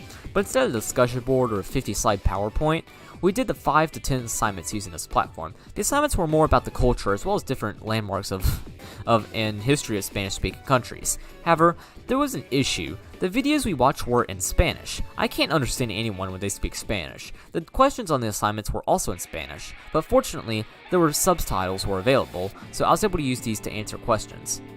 Now, my grade also dropped some in Spanish Lab 2, compared to Spanish Lab 1. I only made a 92 in this course, but I mean, it is considered more difficult than Spanish Lab 1, so it's understandable. The final course I have to talk about is Philosophy 240, which is Introduction to Ethics. This was an online course. A very wide range of political and ethical issues were discussed in this chapter, such as abortion, ethnic relations, environmental ethics, and ethics, and more. Therefore, I will not discuss an assignment from this course, as I have my own opinions on this content that we discuss, and Storytime isn't the place to get political. Now, my professor was very forgettable, but I do remember that he stayed neutral on pretty much everything we talked about, which is good. I do remember him taking forever to grade my stuff though. Like, there were assignments from January that he did not grade until April. Yeah, he took forever. But I still racked up a 97, as he gave pretty much everything we did 100, just that I did not do an assignment, which is why I did not make it 100 in this course. Now, let's move on to summer 2021 semester. So I was supposed to take 3 courses this semester, however, I only successfully completed 1. I withdrew from another, and I did not even start the other. What the hell happened? Well, the reason is that this summer, I was supposed to take Physics 151, which is College Physics 1, and Physics 152, which is College Physics 2. Both of these were 4-week courses. I had never taken physics prior to this, so I had no background knowledge of the course I had like I had for World Civilizations for Business Law. Take a little break. Yeah. Now, the first chapter was really easy. It was just about the metric system. Common misconception is that Europeans seem to make about us Americans is that we do not understand the metric system. That is false. We are taught the metric system in school, and we use it in academic and professional settings, although we use the imperial system in everyday life. So since I am familiar with the metric system, this is pretty easy. But then literally the next chapter, I barely understood anything. Like, it was about talking about differential equations and stuff that I could not wrap my mind around. The other chapters were all like that as well. Now, you might be wondering why I just didn't use the textbook. Well, I did, but the textbook was almost entirely useless. Like, the questions we had for each module were almost entirely unrelated to the textbook, therefore I couldn't even use that. I didn't try to get tutoring, which I did. I got help from 3 tutors. Unfortunately, they were unsuccessful in helping me understand the content better, so even with their help, I still struggled immensely. Therefore, my last resort was to email my professor and ask him if there were any other resources I can use to help me succeed. That's when I learned that this professor was an asshole. He replied with my email by saying, "Read the book." What the hell do you mean? That damn book is useless. That's when I determined that this course was going to be impossible for me to pass. This wasn't the first time I was challenged in a course though. Algebra 1 in 8th grade was extremely difficult. However, my teacher went out of his way to help me. In the end, I was successful, but I knew that this course wasn't possible to pass since the content was so difficult and my professor was uncooperative. This course has also affected my mental health. I started growing extremely irritable and I pretty much refused to do anything outside staring at a computer screen trying to understand the content. My parents noticed this, so they tried to give me tips and try to make me better, make things better. Although in the end, they didn't help either. So when after just a week of being in this course, they asked that I just withdraw from the course. It was affecting my mental health so much in the end that this course was not even worth it. So I emailed my counselor requesting a withdrawal, in which she said yes and helped me through the process. I probably could have made an A in both courses had I taken them in person, but physics is just not a course meant to be taken online. Most of your social science courses, as well as your business and criminal justice courses, are courses that work really well online.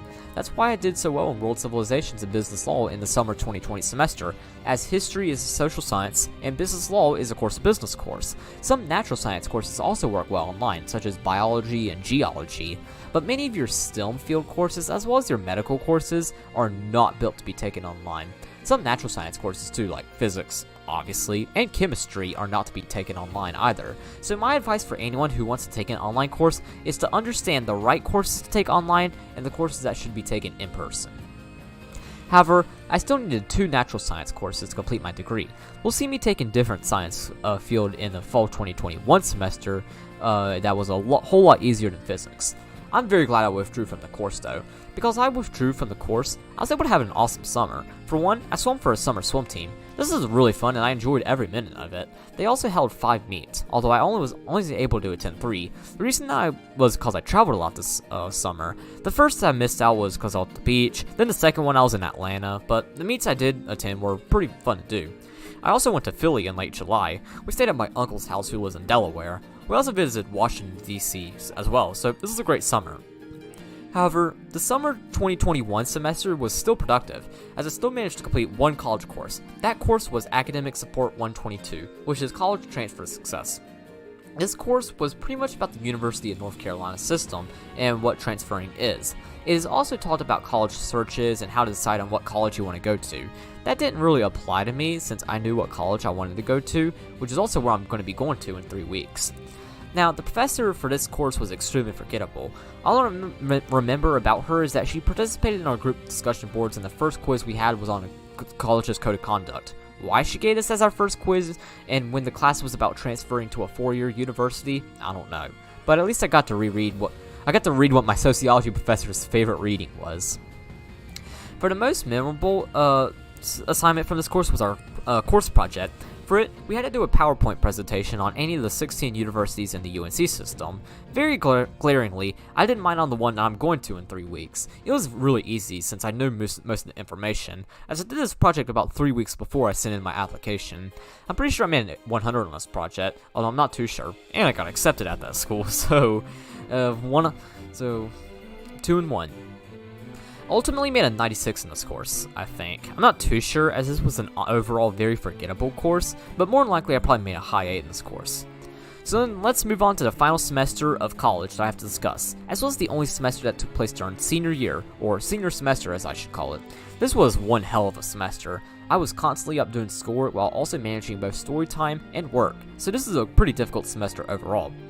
To start, I want to talk about English 112, which is Research in the Disciplines. This is of course the sequel to Writing an Inquiry. This class met every Tuesday and Thursday. Instead of focusing on multiple areas of study, this course focuses specifically on one, which is academic research. So this course pretty much went over stuff such as how to write research papers, how to find sources, how to read sources, and how to cite sources in both MLA and APA. Now, our professor for this course was pretty much the female version of our sociology professor. Her goal was to turn us into super serious students. She was really strict and did not play around at all, which is of course a bummer, but it sucked because she was pretty much the perfect professor to make fun of. She had an accent as she was from Phoenix, Arizona. She also had a few catchphrases such as, "Alright gang," and "when you get to the university." But like our sociology professor, her efforts were not just ineffective, they were counter-effective. We all made fun of her outside of class. Nobody ever really took her seriously. In fact, I had 4 friends who sat behind me. Our professor was working on one of them, helping them who sat a few feet away from them. While she was helping him, those dudes got their phones out and took a selfie with her in the background. Our professor never noticed them. I saw them do this, and I had to try so hard not to laugh. But it was just at the end of class, so when we walked out of the classroom, we and those 4 friends just started laughing so hard. If our professor caught them, oh god, they would have been in big trouble. Now, our professor was infatuated with a little thing called national parks. They're those big plots of land protected by the Department of Interior that people here on the East Coast stopped caring about after 4th grade, since they can no longer get in them for free. Yeah, those things. Of course, Professor being out from West, national parks were pretty much her everything. So as you can expect, our professor pretty much had everything we do involve national parks. We wrote 2 research papers and did a presentation, all 3 of which were about national parks. I don't really care much for national parks, or the outdoors in general, so this kind of sucked. The most memorable of these were probably the presentation. For this presentation, our professor pretended to be a wealthy donor who wanted to donate $10,000 to a national park. Therefore, we had to create an exactly 6-slide PowerPoint presentation on why our park should receive the $10,000. Whichever park hypothetically won the $10K would receive 10 extra points on the assignment. So we knew what national park we were doing ours on, as we had been assigned our national park at the beginning of the semester. Mine was North Cascades National Park, a park in Washington State about 2.5 hours northwest of Seattle. It's pretty much just mountains, forests, and lakes. Anyways, I was actually the first person to present, so it was a little bit scary. I actually presented this just a week and a half ago on December 7th. I did really well on it. I didn't stutter at all when I barely even looked at my slides since I knew pretty much everything I was going to say. The class was also really impressed with it, and so was my professor. In fact, she was so impressed that she awarded me the $10,000. Therefore, I made a 110 on this assignment. Because of that, as well as because I made a 105 on the midterm, that was what I was talking about in regards to the senior talk, I had made the highest final grade for this course that I had ever had in my entire academic career. I made a 101.75. I very highly doubt I'll ever make a grade that high ever again. Although possible, it's very unlikely since I doubt the professors I'll have when I get to university will offer extra credit. Now, the final 2 courses I have to discuss were both taken online. In addition, they both had very lazy professors. However, one professor was lazy in a bad way, while the other was lazy in a good way. The first course I'll talk about is Marketing 120, which is Principles of Marketing. In this course, we pretty much talked about what marketing is, as well as different marketing strategies businesses use. It was an easy course overall. Now my professor, on the other hand, was kind of strange. I had the same professor for marketing that I had for business law, but for some reason he just sucked this semester. He was the same professor that was lazy in the bad way. It took him absolutely forever to grade our stuff. He refused to change our grades on quizzes even after we proved him wrong on stuff, and his course was not updated. Like, even on the last day of the course, there was still content that were referring to the spring semester, so he was bad. Now, the most memorable assignment from this course was our marketing project. So this project was assigned at the beginning of the course. In it, we were paired up with 3 other people and had to create a marketing plan for either a new product or service or an existing product or service. We had to create an 8-page paper as well as a 15-slide PowerPoint presentation on it. So this is a lot. Now, in my group, we were overall very productive, which kind of makes sense, as all 3 of the members in my group were like 10 years older than me. We were all given each other's phone numbers, so we communicated that way. We did our project on a video game cafe. This is pretty much a place that has video games for gamers and nerds to play, as well as some snacks. It's kind of like a meetup spot, if that's what you call it. Now, the paper was only supposed to be like 8 pages big. However, ours ended up being 11, as I kind of decided to write 5 pages instead of 2. I stayed up to 3 in the morning the night of November 30th, although it turned December 1st when it hit 12 o'clock, and worked on it. Staying up to exotic hours will be a big theme whenever I do my story time on senior year on the 31st, so be on the lookout for that. In the end, it looked great and the group was impressed. But unfortunately, we did not do so well. We only made a 76. Our professor never told us why, which also sucked, but honestly, I was expecting to get a lower grade. I have a friend who took this course back in junior year. She said that her group only made a 66, and she is much smarter than I am, so I guess having a high grade on this project was kind of unrealistic, but that's okay, as this project was only worth 10% of our grade. My final grade for this course was a 90. While the project did tank my grade some, I at least made a 96 in the final, which secured me an A for the course.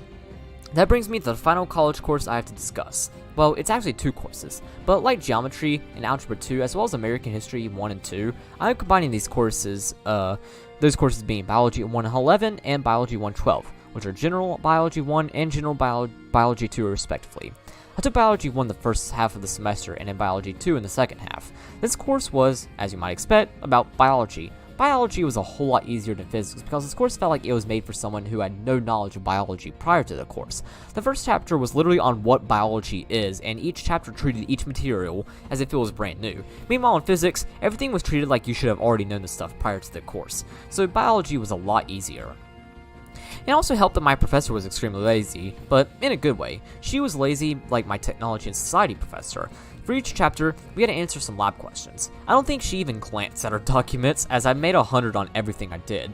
In fact, I made 100s even when I only did like half of the questions. So she was lazy, but the good kind of lazy. Therefore, her class was easy. I should go ahead and mention that I had her for both Biology 1 and Biology 2. That's why I'm combining them both, since they were practically the same. Now, because my professor was so lazy, there weren't really any assignments that really stood out to me. Every week is the same redundant stuff, so I don't really have anything to talk about.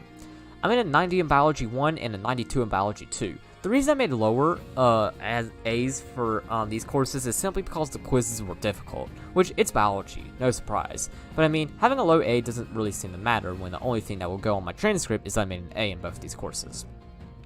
So that's all I got for college courses I took throughout my time at early college. As you could tell, I took far more college courses than I did high school, which is expected, as more college courses are required for the associate's degree than the high school diploma. So now I want to go back to high school part and talk about intensives. As stated, we are an expeditionary learning school. Alongside incorporating the curriculum into our classes, we also do intensives that are specifically about the expeditionary learning curriculum. These intensives are what we like to call learning outside of the classroom, because we often travel somewhere for them, and sometimes someone travels for us. I did a whole story time on intensives, that being Storytime 6, but it's really old, and while it isn't necessarily obsolete, I just remember more about intensives now than I've written more about school. So instead of redoing it in its own story time, I thought I might as well just redo it here. After all, they were a major part of my experience at early college, so this was the perfect time to discuss them. Just take it. Alright. Now, the goal of intensives was to answer the primary question for each grade. Each grade has a primary question that kind of relates to expeditionary learning. Not always, but sometimes. I'll explain each intensive I did. I'll start out with a description of each grade in regards to intensives, and then I'll discuss each grade in order to organize each one. I also want to mention the class that correlated with intensives, that being seminar. So seminar was for the most part a study hall, but it was also the class we worked on intensive work in. In each grade, I will discuss what I had in seminar. On the topic of intensives, I will also be discussing SLCs, or student-led conferences. These are also correlated with seminar, as we had to do them in order to pass seminar. These are kind of like parent-teacher conferences, but instead of the teachers talking with the parents, it was us talking with our parents. We had a binder that we used to store contents from each grade in. 2 SLCs are done in both freshman and sophomore year, giving students a combined 4 SLCs while at early college. I only did 3, 2 in freshman year and 1 in sophomore year. I'll explain why I did not do the 4th one in sophomore year when I get there. So glaringly, I will start off with freshman year. The primary question of freshman year was, who am I? Freshman year is a huge milestone in one's academic career because it demonstrates the beginning of a journey. This is, of course, the school year where students didn't have self-realization and shit.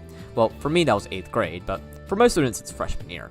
So the question kind of fits perfectly. Now, freshman year had 3 intensives as well as a kind of sort of intensive. I'll explain what I mean later on. So seminar for freshman year was our 4th block, which would be our final course of the day before college, 1:15 to 2:30 to be exact. Seminar was with my geometry and algebra 2 teacher. The first intensive I want to discuss was a 3-day intensive. It lasted from August 9th to August 11th of 2018. Now this was a weird intensive because it wasn't really relevant to the question. It was more of just a way for us to get to know each other, as nobody really taught just yet. In my opinion, this intensive was extremely effective, and I'll get to why in a little bit. So, for the first day, August 9th, we toured a local college. Not the one our school was connected to, a different one that kind of was about maybe 5 to 10 minutes away from the school. If you know me in real life, then you know what college I'm talking about. Now, at our freshman orientation, we were given t-shirts with our school logo on it. Apparently, we were supposed to wear them on the tour. My dumbass didn't wear mine, so that was kind of embarrassing. It was okay, as a few others didn't wear theirs either, so I wasn't alone. I'd get it right 2 days later at least. The tour itself was overall very forgettable. Like, nobody at my grade seemed to even remember much from it either. The next day was a little more memorable.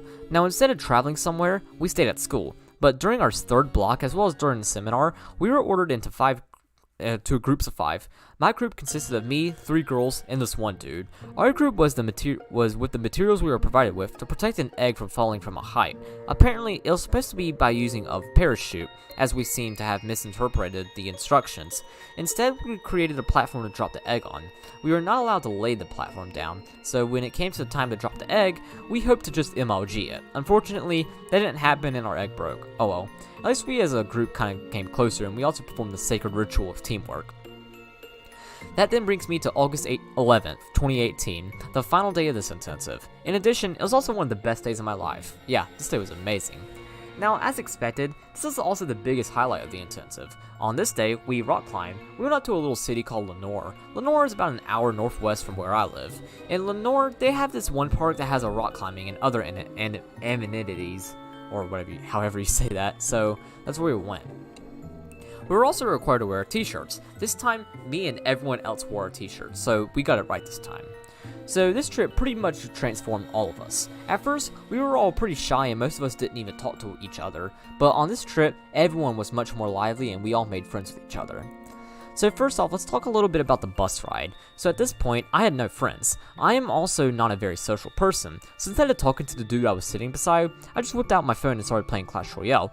Now, my mom is probably watching this, and she's probably screaming in her brain right now because I was on my phone and not talking to anyone. But ironically enough, being on my phone actually helped me make a friend. That kid, of course, being the kid beside me, so he was watching me play Clash Royale and started asking me questions about the game. I answered him and even showed him how to play the game. Eventually, our conversation drifted outside of Clash Royale. I learned that his name was Michael. I learned that he played football and his dad was a preacher, and he too was a gamer. We talked about our summer. If you've seen Storytime 20, you probably know that the summer of 2018 was the best summer of my life. I was satisfied pretty much all summer long, mostly because I had finally overcome to 8th grade. Although, whenever I meet someone, 8th grade was probably the last thing I'll ever mention. I eventually told Michael about what happened, but that wasn't until much later in the school year. Anyways, The bus eventually arrived at the rock climbing. We were then split into 2 different groups. One group did rock climbing first, while the other group did team building exercises first. I was in the group that did rock climbing first. However, Michael was in the group that did team building exercises first. Therefore, I was back to being alone. But fortunately, while waiting for my turn, I met a new friend. So I guess I was looking at a meme or something when he looked over me and saw it.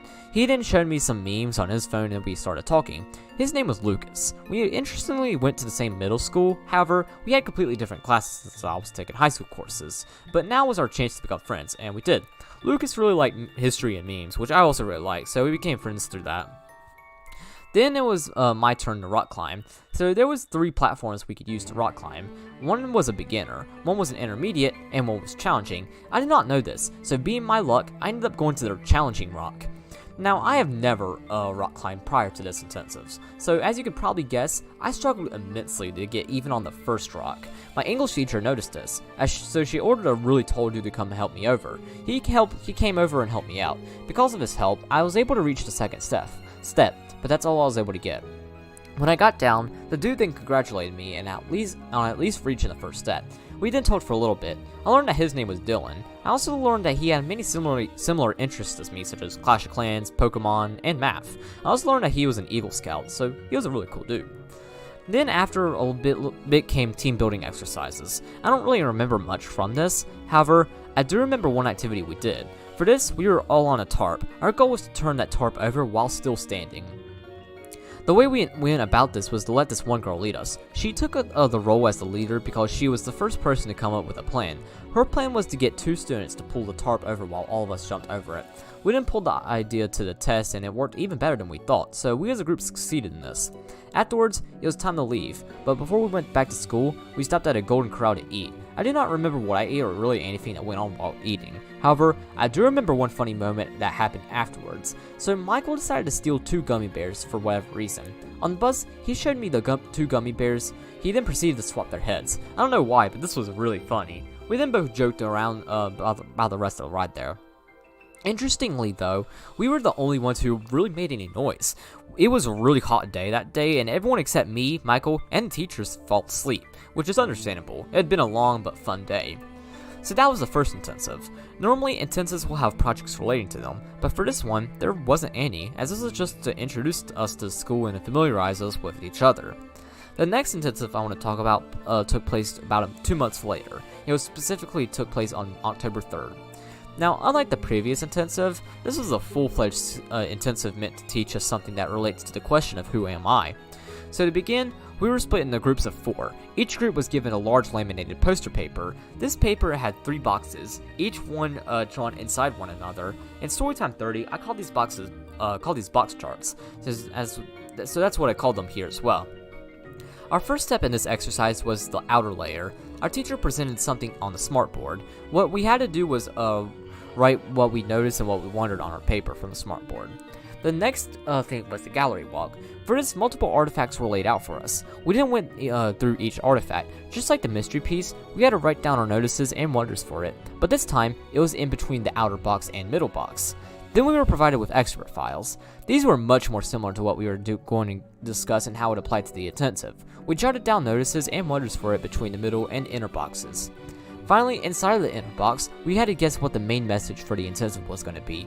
I do not remember what we wrote down. However, we were then ordered to share what we wrote down. Afterwards, our teacher announced what we were going to talk about that day, the history of our county, more specifically the city our school was located in. To do this, we took a tour across the downtown area of the city. Now, the downtown area of the city is the most dangerous place in the entire city, so this might not have been a good idea, but luckily, nobody got shot up, so we were fine. Now, I'm not going to discuss each place in detail, since it's kind of private information, and I do not remember many of them, but I will mention them slightly. So our first stop was the city park. The park had 2 historical sites for us to visit. This first one we saw was the carousel. Unfortunately, we didn't get to ride it. The second one was the miniature train. We also did not get to ride this train, although we did get to sit in it. I remember me and Dylan had to squeeze through just so we could fit in. After all, both me and Dylan were 14 years old at the time, and this train was made for people half our age, so it's pretty glaring that we were going to struggle through. By the way, on each historical site, we had to jot down some notices and wonders. We were provided with a booklet and had all of our historical sites on it. Afterwards, we went over to the downtown area, or the Detroit of the South as I should refer to it as. We were split into 3 groups. I believe I was in my English teacher's group. Our first theme was the theater. The theater was owned by this one folk musician from the 40s. Here, multiple movies and plays and performances were played. Quite a lot of big names once played here, including Elvis Presley and Whitney Houston. Afterwards, we looked around some historical houses that were built around the 19th, 20th century. I don't think anyone was living in these houses, but if they were and they saw us, that might be a little awkward. Then we went to the museum that was dedicated to a famous banjo player. This is a really cool place because there were a lot of banjos laying around. They allowed us to play the banjos, so being a bunch of freshmen, that's exactly what we did. Nobody knew shit about playing the banjo, and we all sounded terrible, but it was still fun. Afterwards, we toured another theater. We could not go inside it, unlike the last one, so this was not very memorable.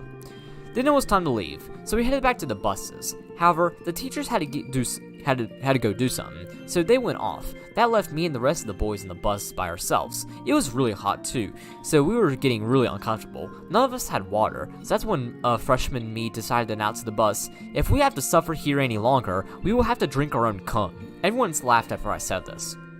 Eventually, the teachers arrived and we finally went back home.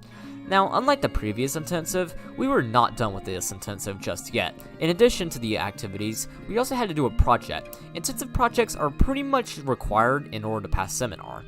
For this project, we had to create a trifold on any historical site we visited with the group we did with our box chart with. We were then going to present these to our parents at student-led conferences. Originally, my group was going to do a trifold on both the folk singer and banjo player, but ultimately, we scrapped the idea and just went with the banjo player. In the end, while our trifold did look kind of bland, it still worked well and we presented very well on SLC night. But the trifold wasn't the only thing we did for intensive. We also had to do a paper for English relating to the intensive. For it, we had to write a 5-paragraph essay on what identifies us. This was, of course, the first time we were ever exposed to this format, so our teacher taught us what compiles a 5-paragraph essay. She didn't let us get to work. Now, normally, this would be a piece of cake because of my experience writing Storytime. The average length of a Storytime is about 11,000, with this one being about 46,000. This Storytime is 46,000, so you might expect this to be easy. However, I've only been doing Storytime for about a year now. I wrote this essay over 3 years ago, therefore, my writing capabilities were nowhere near like it is today, so I struggled a bit. But despite struggling, I still did pretty well on this paper. I stated that the 3 things that identified me were my personality, my success, and my knowledge. I still stand by those arguments today, and I made in this essay. While there were some multiple grammatical errors and a few incohesive sentences, the paper overall was really well written. My teacher agreed by giving me 100. Now, before I move on, I want to talk about the first SLC. The SLC took place on November 15th. I already talked about it in regards to trifold, but the real magic on the SLCs had to do what we did prior to them. So we prepared quite a lot for SLCs. We generally began working on SLCs an entire month prior to them occurring. The reason is because we had to provide proof of our work for each course. For each of these, we also had to fill out a reflection sheet, where we answered reflection questions on them. Once we had everything, we would give our binder to our teacher and he would check it, which he gave a check mark at the very bottom of the page. That meant we passed SLCs and we were ready to present them to our parents. Now, like the intensive projects, SLCs are required in order to pass seminar, so if you do not get your SLC binder checked off, then you could say bye-bye to your seminar grade. So for my first SLC, I included stuff from English, geometry, intensives, and college work. There's also a world history section, but because I was not taking world history, I got to skim that part over. I had to explain that to my teacher since he was wondering why I had nothing for world history, but after that, he checked off the binder and I passed my first SLC. Then came SLC night, being of course November 15th. Mom attended this SLC. Dad didn't since he had work. To start, me and my group presented the trifold to our parents. Then I showed Mom my binder. She already knew all the grades that were in there, so I didn't have to explain a 45 I made on a quiz for English. But overall, Mom thought I did well in the SLC and it was a success overall. So now let's jump a little bit to the very beginning of 2019. I do not remember what we did on this day for the intensive. I do not remember what day we did this. I remember what we did, but what day. But I want to say it was Thursday, January 3rd. I know it was very early January. I just don't remember the exact day. So like the previous intensive, we started out by doing a box chart. We were split into 5 groups of 4, but not the same group as the previous intensive. In fact, I completely forgot who I did the box chart with. The first thing was our mystery piece. Like the previous intensive, I forgot what the mystery piece was, but all I remember is that we wrote down our notices and wonders. For our gallery walk, we walked around the school while looking at different pictures of bridges. We didn't jot down our notices and wonders. Then for the expert files, we were provided documents about different types of bridges and how they were used. We also provided with pictures of famous bridges as well. We didn't write down our notices and wonders. Finally, it was time to guess what we were talking about. It was very glaring that we were going to be talking about bridges, but the tricky part was determining if we were going to talk about physical bridges or mental bridges. Turns out, we were going to talk about both. After we did the box chart activity, all of us freshmen were gathered in one room. We then watched a full episode of this one show where 2 teams competed in a bridge and a truck can cross. This episode was like an hour long. The lights were also turned off. As you could expect, probably, some students fell asleep. I remember Michael falling asleep as well, as I was beside him. I didn't fall asleep, I just focused on the show. Afterwards, our teachers went on about teamwork. Then it was time for lunch. After lunch, we did probably the most memorable part of the intensive. So we were split into groups of 4. I believe I was in a group with 3 girls. Our goal was to build a bridge that was with limited amounts of toothpicks and marshmallows. The bridge had to be at least 3 inches above the ground. We were given 2 hours to build the bridge. After the 2 hours were up, the bridge had to be held up by an object. I forgot. Time to take a soda break. Anyways, me and the girls worked really well. One of the girls was the leader, so she directed us. I was the planner. I also set up a system of equations in determining how much toothpicks and marshmallows to use. Now, in the end, we were unsuccessful. Our bridge collapsed when the object was placed down upon it. I think the reason for that is because in my design, I focused a little more on aesthetics rather than stability. I tried to make the bridge look like a bridge more like than making it capable of holding stuff. So had I put more emphasis on stability and sturdiness, then we probably would have been successful. It didn't matter though, as this activity was not for a grade. In fact, we did not even have an intensive project for seminar for this intensive. All we had was a paper for English. So while we talked about physical bridges during intensives, we talked a little bit more about figurative bridges in English. What are they? I have no idea. It's been almost 3 years, so I don't really know anymore. In fact, the assignment was pretty forgettable in general. From what I do remember, I wrote about my mom in this paper, and it kinda sucked. I criticized mom quite a lot, and the paper was supposed to give, even though the paper was supposed to give tribute to her, and the paper itself was just bad, and it was just garbage. I still managed to receive 100 on it, but wow, I hated it. So that brings me to March 2019. Now, we did not have an intensive or SLC this month, so why am I bringing this up? Well, I want to talk about another paper I wrote for English that I actually kind of felt like it was for an intensive, but despite not being for one. So in English, instead of writing the usual 5-paragraph essay, we wrote a paper about that was much more similar to how Storytime was written. We had to write about a memory, any memory, good or bad. Now, if you've seen my previous Storytimes, you could probably guess that I had a lot to choose from. I could write about a good memory, such as rock climbing, or first intensive, or my last day of 6th grade. I could have also written about a bad memory. March 8th, 2018 would be the first thing that comes to my mind. But I decided to write about a good memory. I specifically wrote about June 23rd, 2018. If you've seen either Storytime 24 or 29, you know that this was one of the best days of my life. It was the last day of Fuge. Fuge was a church trip that I attended in the summer of 2018. Here, I ended up getting left out and then laughed at because I was left out. I also had my 14th birthday up here as well, which went horribly. So this sucked, but the last day of Fuge, oh my god, it was so awesome. Getting away from everyone as well as receiving my gifts when I got home was amazing, so I chose to write about this day. And I gotta say, this was probably the best thing I wrote throughout the freshman year. It was very easy to follow, and it was extremely coherent. I also described the day in detail, and overall, this was a great paper. My English teacher agreed by giving me 100.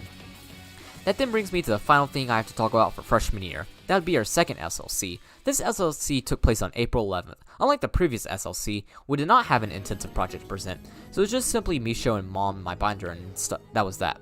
But that was not entirely that and that. This SLC was extremely imperative because it changed mine and my English teacher's perspective on one another. As mentioned, we did not get along at first. This was the night that all changed. As stated in early April, I asked my teacher how I could improve my grade. She was delighted that I, out of anyone, would ask, so she introduced me to the project that we were working on in regards to Romeo and Juliet, which is what we were reading at the time. which for it we were going to do a Knights at the Round Table discussion. Prior to it, we had to complete a packet that had about 25 discussion questions. We as a class were going to discuss these questions for the project. We only had to speak a total of 4 times in order to receive an A. I spoke 8 times. In fact, I spoke so much that my teacher had to pass a note around telling me to shut up so others could talk. This really impressed her and proved that I was done being a dumbass and I was ready to get to work. So, on SLC night, she approached me and Mom as we were leaving. She talked with Mom some and told her about just how great I did in the discussion. She also talked about how great of a student I was and how great it was having me for the school year. This shocked me a lot, but it increased my respect for her a ton. Since then, we maintained a great relationship throughout the rest of my time at early college. And so that wraps up freshman year. Let's move on to sophomore year. So sophomore year's intensives were a lot more memorable than freshman year. Not only were they more recent, but we did a lot more for them than freshman year. The primary question for sophomore year was, how do I make good choices? Why this question is for sophomore year specifically, I'm not too sure, but it is what it is. I will be discussing 2 intensives and 1 SLC. I'll also explain what happened to the second one and why we didn't do it. As for seminar, we had it as our 3rd block. Seminar was with our 10th grade geometry and algebra 2 teacher. I already took these courses in freshman year, so I only had them for a seminar. We would not have them for the entire school year, which I'll explain why when I talk about the second main intensive. The first thing I'll be discussing is our first intensive. This intensive was like no other. Instead of doing a day-long intensive, we actually went somewhere and stayed for 2 nights. It took place from August 7th to August 9th.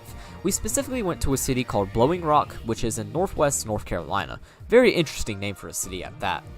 So this intensive began at around 12 o'clock. We as a grade all gathered around. Now this intensive differed from our freshman intensives, as instead of doing a box chart, we had a BBK sheet. BBK stands for Building Background Knowledge. On this sheet, we had 3 sections: the mystery piece, the gallery walk, and the common text. When we finished our sheet, our teachers went on about how the choices we make today will impact our future. You've probably heard this lecture a billion times yourself, so I don't think I have to discuss what our teacher said. But then at around 2 o'clock, we packed the buses and headed on out to Blowing Rock. The bus ride up there was very memorable. Now, our teachers had given us assigned seats, which you might think is bad, but this was actually a good thing. They basically tried to sit us with our best friends. So for me, I was sitting with Dylan. As mentioned earlier, Dylan is really cool. We always got along, so sitting with him was great. I did a Mario Kart 8 Deluxe speed run on the way up there, and Dylan timed me. However, the most memorable moment from this trip was actually when we reached the Blowing Rock city limits. So this was a sign that said, "Welcome to Blowing Rock." Some kids saw this and shouted out, "What boys? We've reached Blowing Cock." Immediately, I alongside everyone and started laughing, which that's pretty much expected out of 15 and 16-year-old guys. Our teacher didn't hear it, or they just didn't care. They probably just didn't care. Now, the place that we stayed at while doing this intensive was really difficult to explain. It's not really a camp, but it isn't a hotel. In Storytime 33, I call this the intensive place, so I'll refer to it as the intensive place.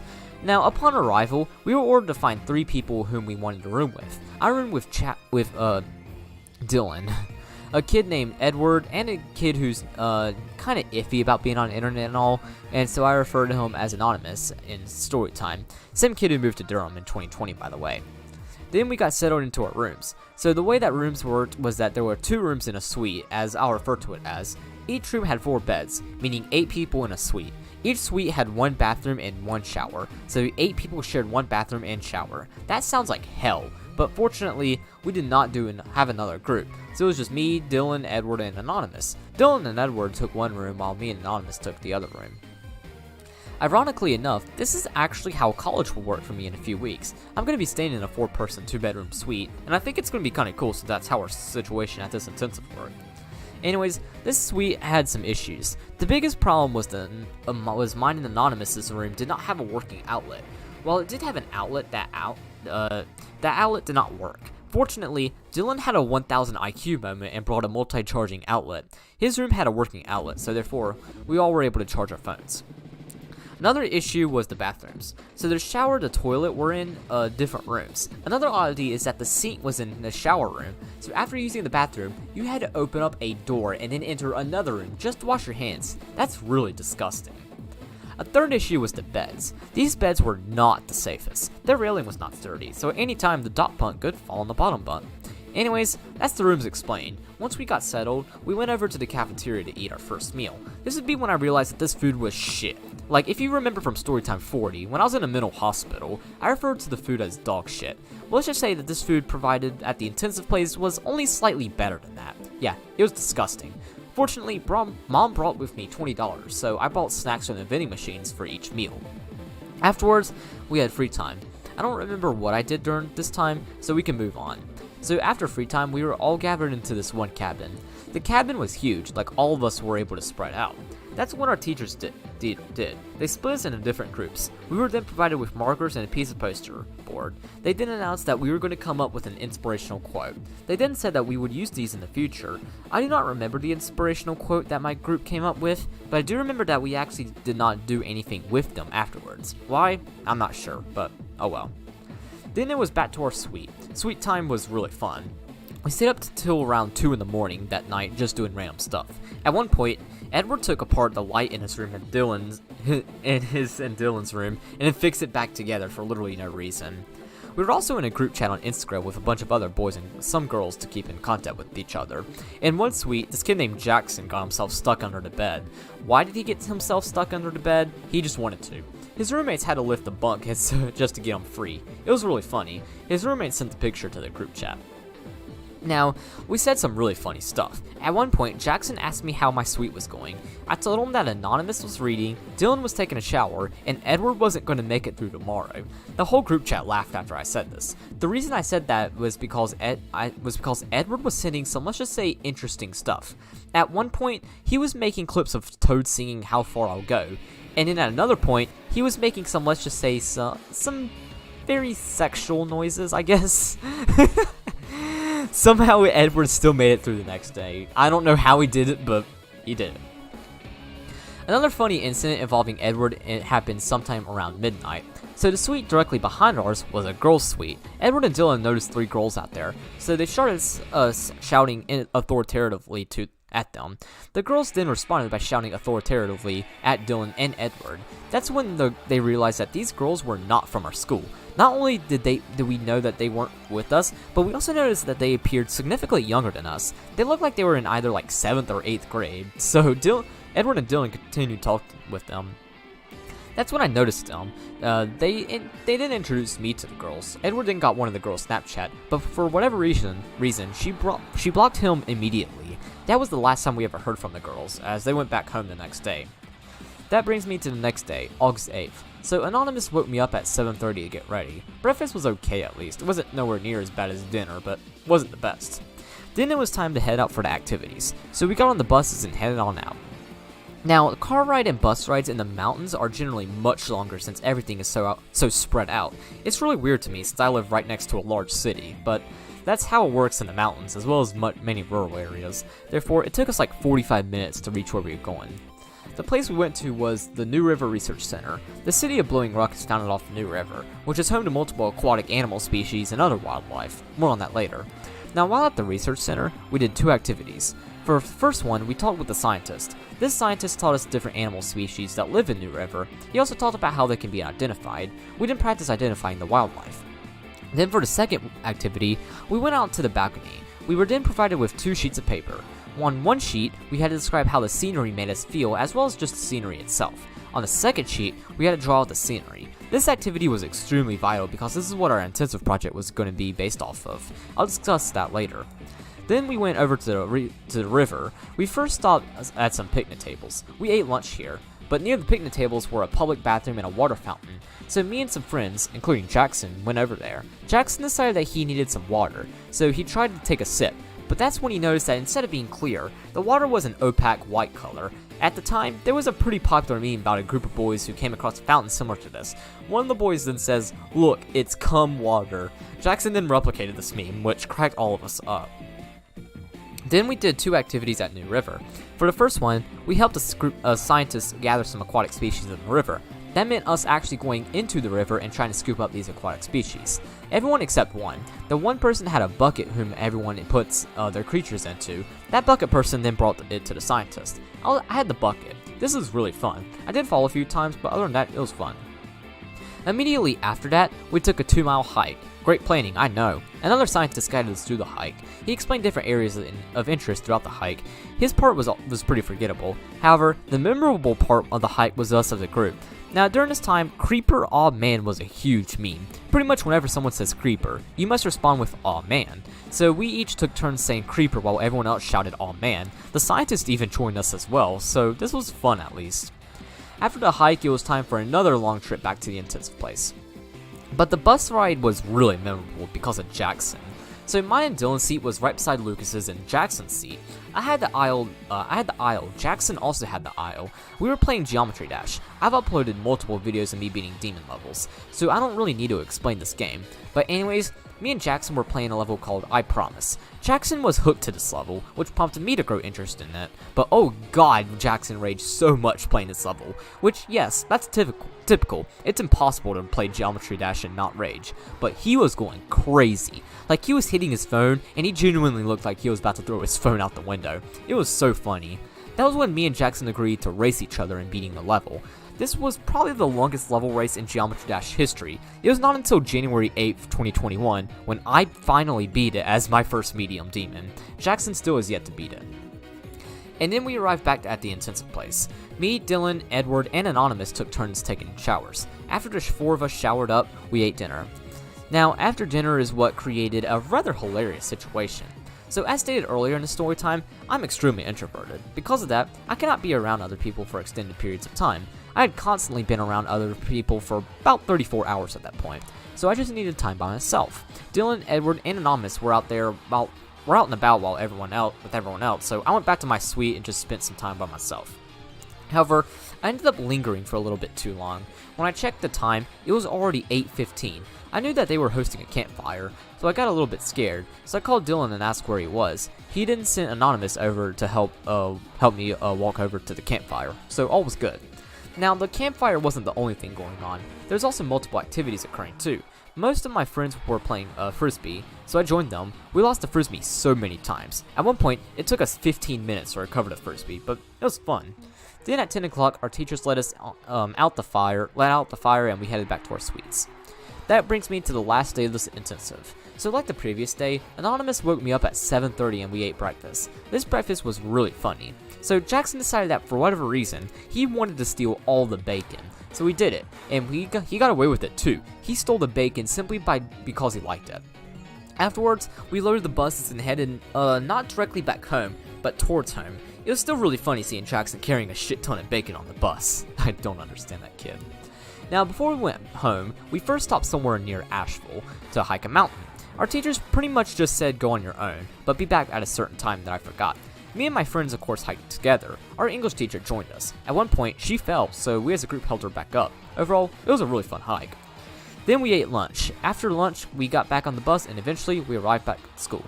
So that was one hell of an intensive. I now want to go back a little bit to when we were recording and what we felt like when we saw on the balcony.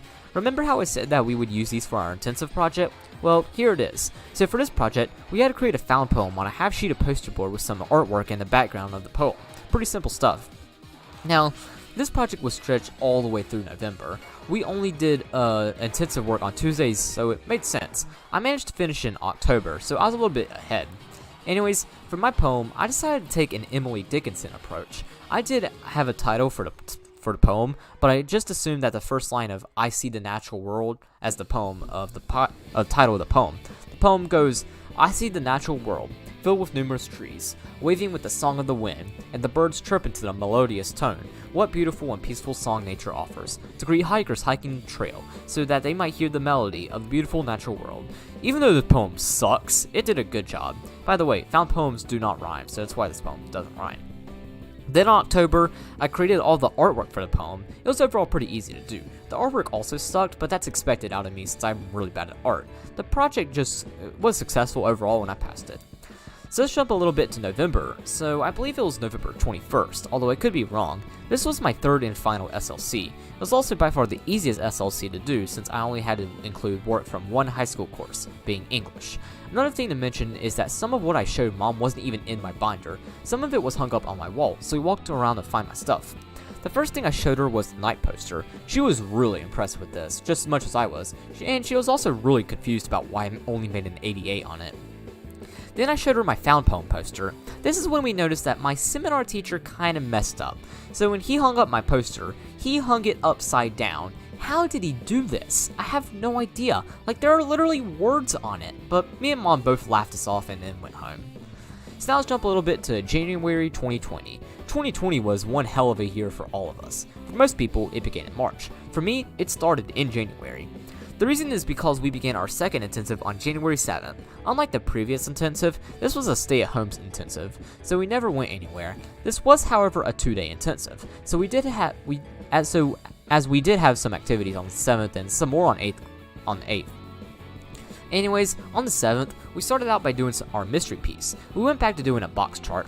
We did our mystery piece, a gallery walk, and instead of looking at expert files, we looked at a common text and went over a general main idea. We would get to some excerpt files afterwards. Afterwards, the topic we were going to discuss for this intensive was healthy choices. Stuff like exercising regularly, eating the right foods, and other stuff. Once again, you've probably heard this shit all your life, so I don't really need to explain anything. So after that, we worked on our expert files. We were all split into groups of 4. Our teachers then gave each group a reading. They told us they were going to give us 10 minutes to become an expert on what we were reading. Now, these instructions are extremely hypocritical. Literally just 5 minutes prior to them saying this, they said that an expert is someone who spends years studying something. So now they're just telling us to become an expert in 10 minutes? What? That's always been my biggest issue with intensives. I never really liked how inconsistent our teachers were. One minute they would say this, and another minute they would say something else. Another example of this would be when they used the term quality work. The meaning speaks for itself. However, our teachers switched this definition up quite a lot. One minute they said it meant trying your best and putting effort into a project, and then shortly afterwards they said it was about good artwork. It just doesn't make any sense. After becoming a quote-unquote expert in only 10 minutes, we didn't share what we had learned in our article. My group's article was about exercising and why it's important. One of the members of my group spoke for us, so I just sat there while she told everyone about exercising. Then it was time for lunch. After lunch, we were split in 3 different groups to do 3 different activities. The first activity I did was with our school's technology dude. So outside of working with technology, he is a bodybuilder. So for this activity, we did some exercising with him. Our English teacher was also with us, so she joined us in too. I don't remember most of the exercises we did. However, I do remember 2 of them. The first one I remember was doing planks. We were challenged to hold a plank for as long as we could. Initially, I thought I was going to be the first person down since I'm a nerd, but surprisingly, I actually held the plank for the second longest out of everyone. I held it for 3 minutes total. The only person to beat me was our English teacher, who stopped shortly after I did. As for the second exercise that I can recall, we did wall sits. Just like the planks, we were challenged with holding a wall sit for as long as possible. I don't know why, but I'm pretty good at this. So most people got done after only 2.5 minutes. The second to last person ended at 4. And then I was able to hold it for over 5 minutes. I was quite shocked by this. I guess I'm a lot stronger than I normally think I am. The next station we went to was with our seminar teacher. Of course, he was most students' math teacher, so he did more of a mathematical lesson with us. He taught us how to calculate our BMI. I'm 5'8" and I weigh 137 pounds. This means that my BMI is 20.8, which is the healthy range. Although at the time, I was only 5'7" and I weighed 147 pounds. Therefore, my BMI was 23 at the time. It's strange because while I did swim over the summer of 2021 and I do physical labor for work, I never tried to lose weight or over the past 2 years. It's okay though, as I'm more healthy now than I was 2 years ago. If I end up becoming underweight, then I'll just have to eat more or something. But for now, I'm good. Our final station was with our biology teacher. I completely forgot what we did here, so I can't really talk much about it. Then we came back together and did our final activity. For this activity, we were split into 5 groups. One person from this group had to taste 6 different liquids. We then had to try to sort out each liquid least to greatest on how sugary they were. We had to determine which liquid was the most sugary and least sugary. Afterwards, we did the same exercise, but determining which liquid had the most sodium. I was not the person who drank the liquids, as one of the liquids was milk, and I do not like milk. So then, on the next day, January 8th, we had some experts who had actually been studying this stuff for years to come in and teach us stuff. Unfortunately, I only remember one of the experts. That expert was a dude from the health department who told us about why we shouldn't smoke or vape. He also talked about this one kid from High Point who had gotten addicted to vaping and how he had to go all the way to California for treatment. High Point is over near Greensboro, Winston-Salem, in case you don't know where it is. It's commonly referred to as the furniture capital of the world since there's so much furniture manufacturers over there.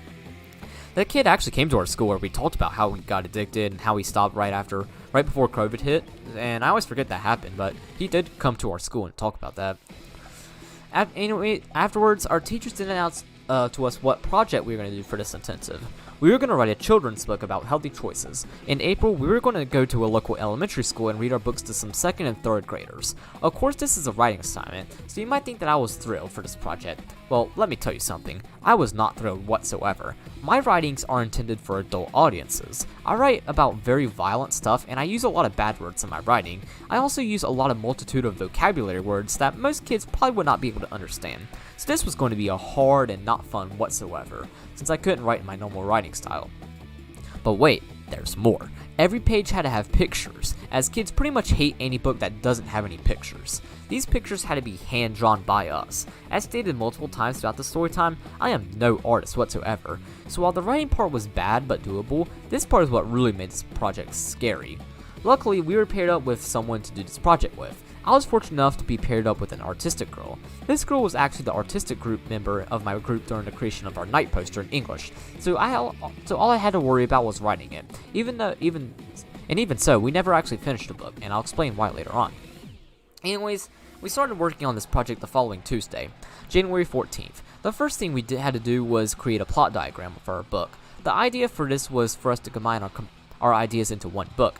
Even before we began this part of the project, me and my partner confirmed with each other that I would be writing the book and she would be illustrating it. Our teachers did not want us to do this, as they wanted us to work together on both sections, but considering that I am a writer and no artist while she is an artist and no writer, it was very glaring that we should split our roles. So that's what we did. Therefore, I did the diagram by myself. I also wrote the book by myself. She drew all the pictures.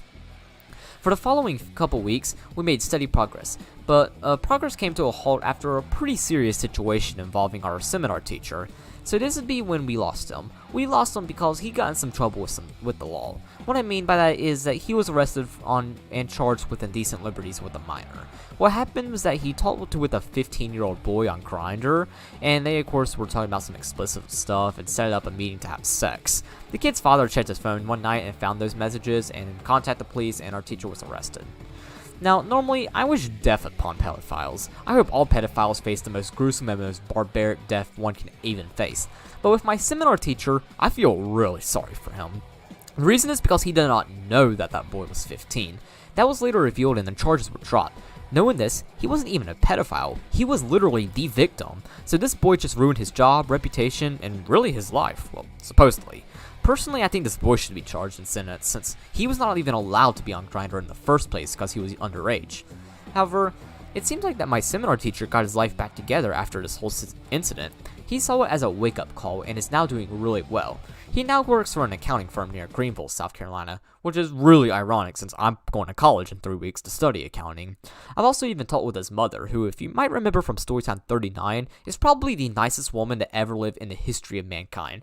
According to her, he's doing much better and is even doing better in life than he was prior to the whole situation.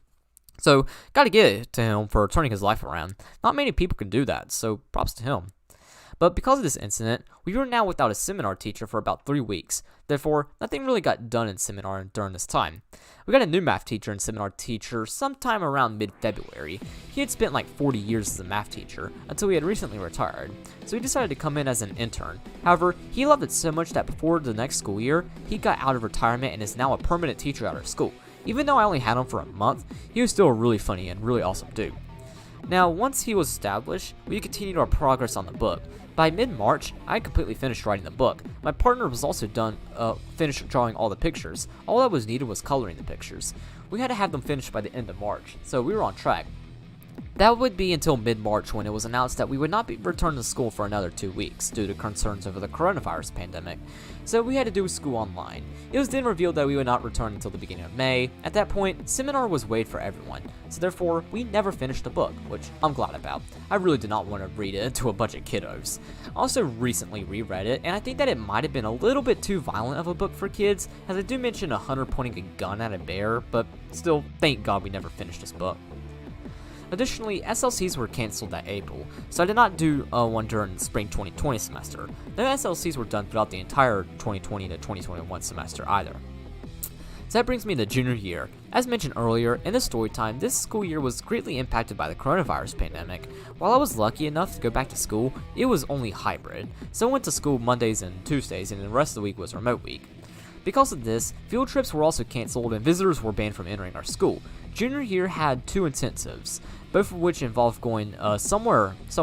So therefore, there was never really an intensive feel to intensives. They're really just there for the sole purpose of being there. So they really sucked. However, we still got the projects for them, which honestly didn't make much sense since we still only got demos of the actual intensive.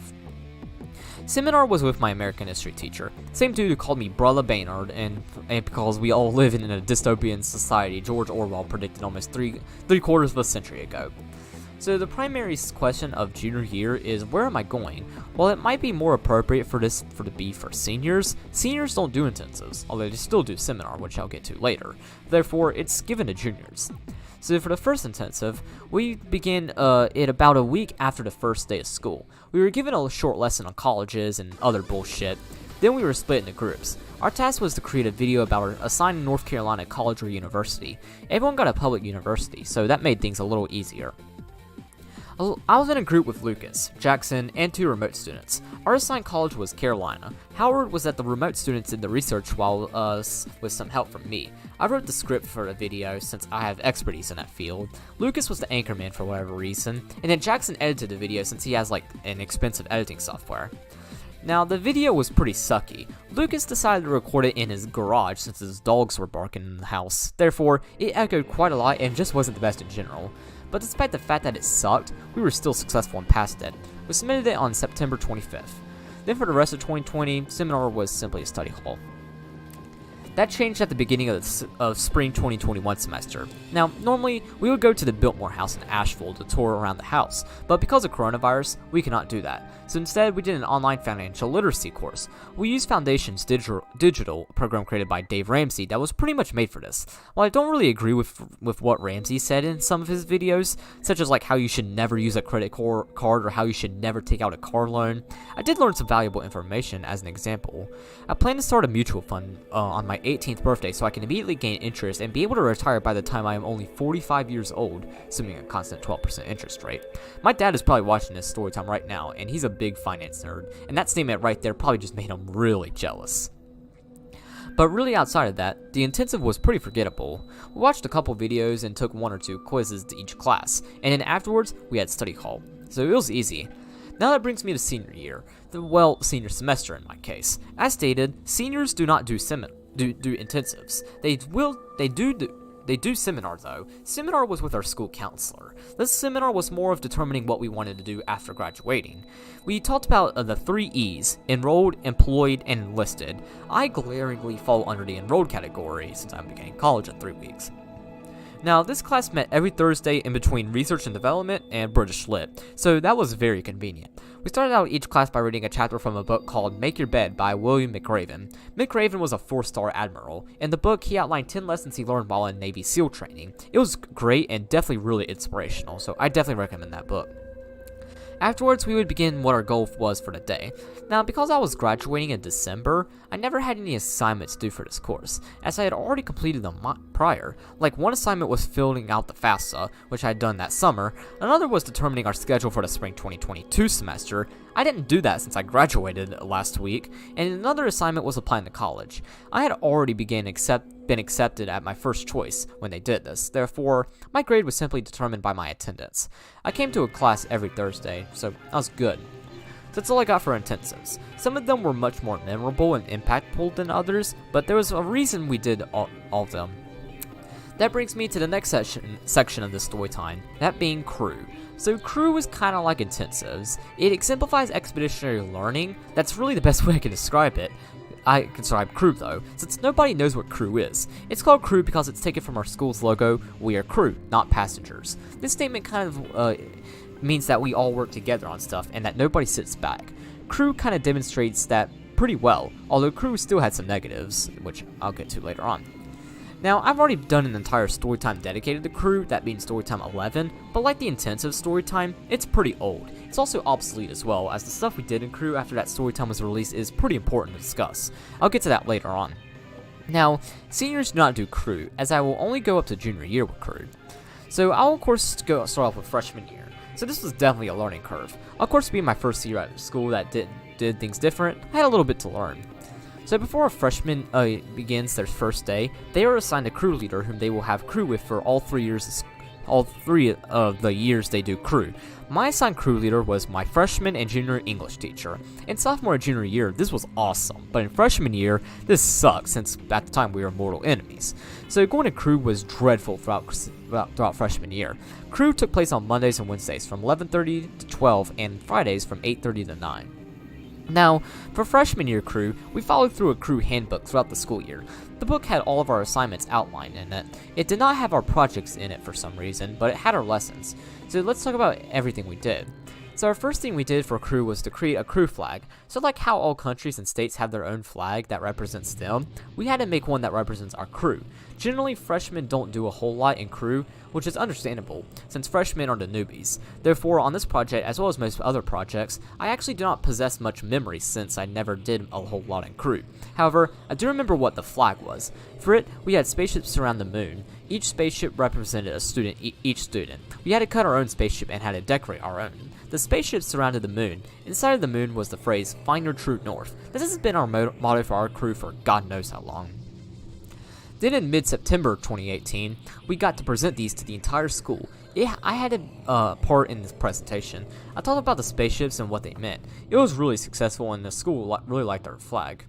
Also in September, we began a fitness part of crew. At the beginning of every month, we had to test ourselves to see how many push-ups and sit-ups we could do in 1 hour. We also occasionally tested ourselves to see how fast we could run in 100 meters. These were pretty easy to do. Most of the time I just faked them since it was so easy to do so. Crew isn't a grade, so I didn't have to get better or anything like that.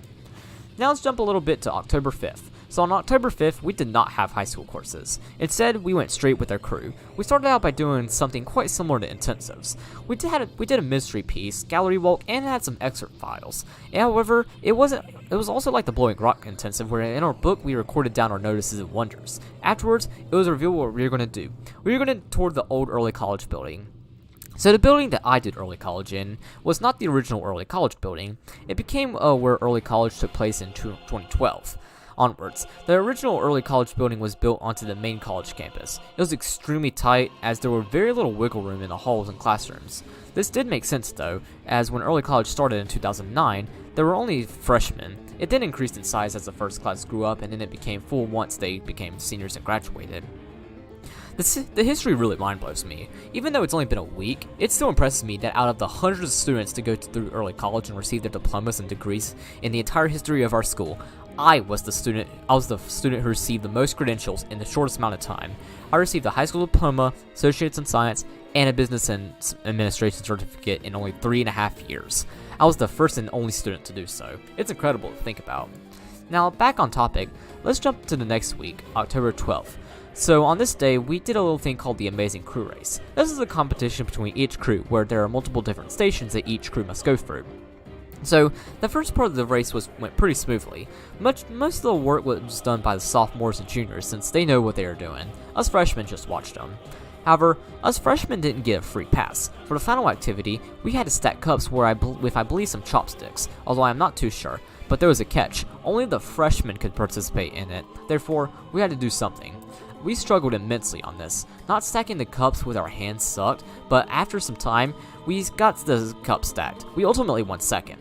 Now, what the Amazing Crew Race does is that it determines the crew's color. So the crew that wins gets first pick and the color. The crew in last place gets the remaining color, which is generally brown. Our crew chose purple, since our leader loved purple. That meant that our crew's color was purple, and that would be applied to our crew t-shirt that we didn't receive until March for some reason. Now, on the same day we did the Amazing Crew Race, we also finished a project we also had been working on for the past 2 weeks. This project was the Rube Goldberg machine.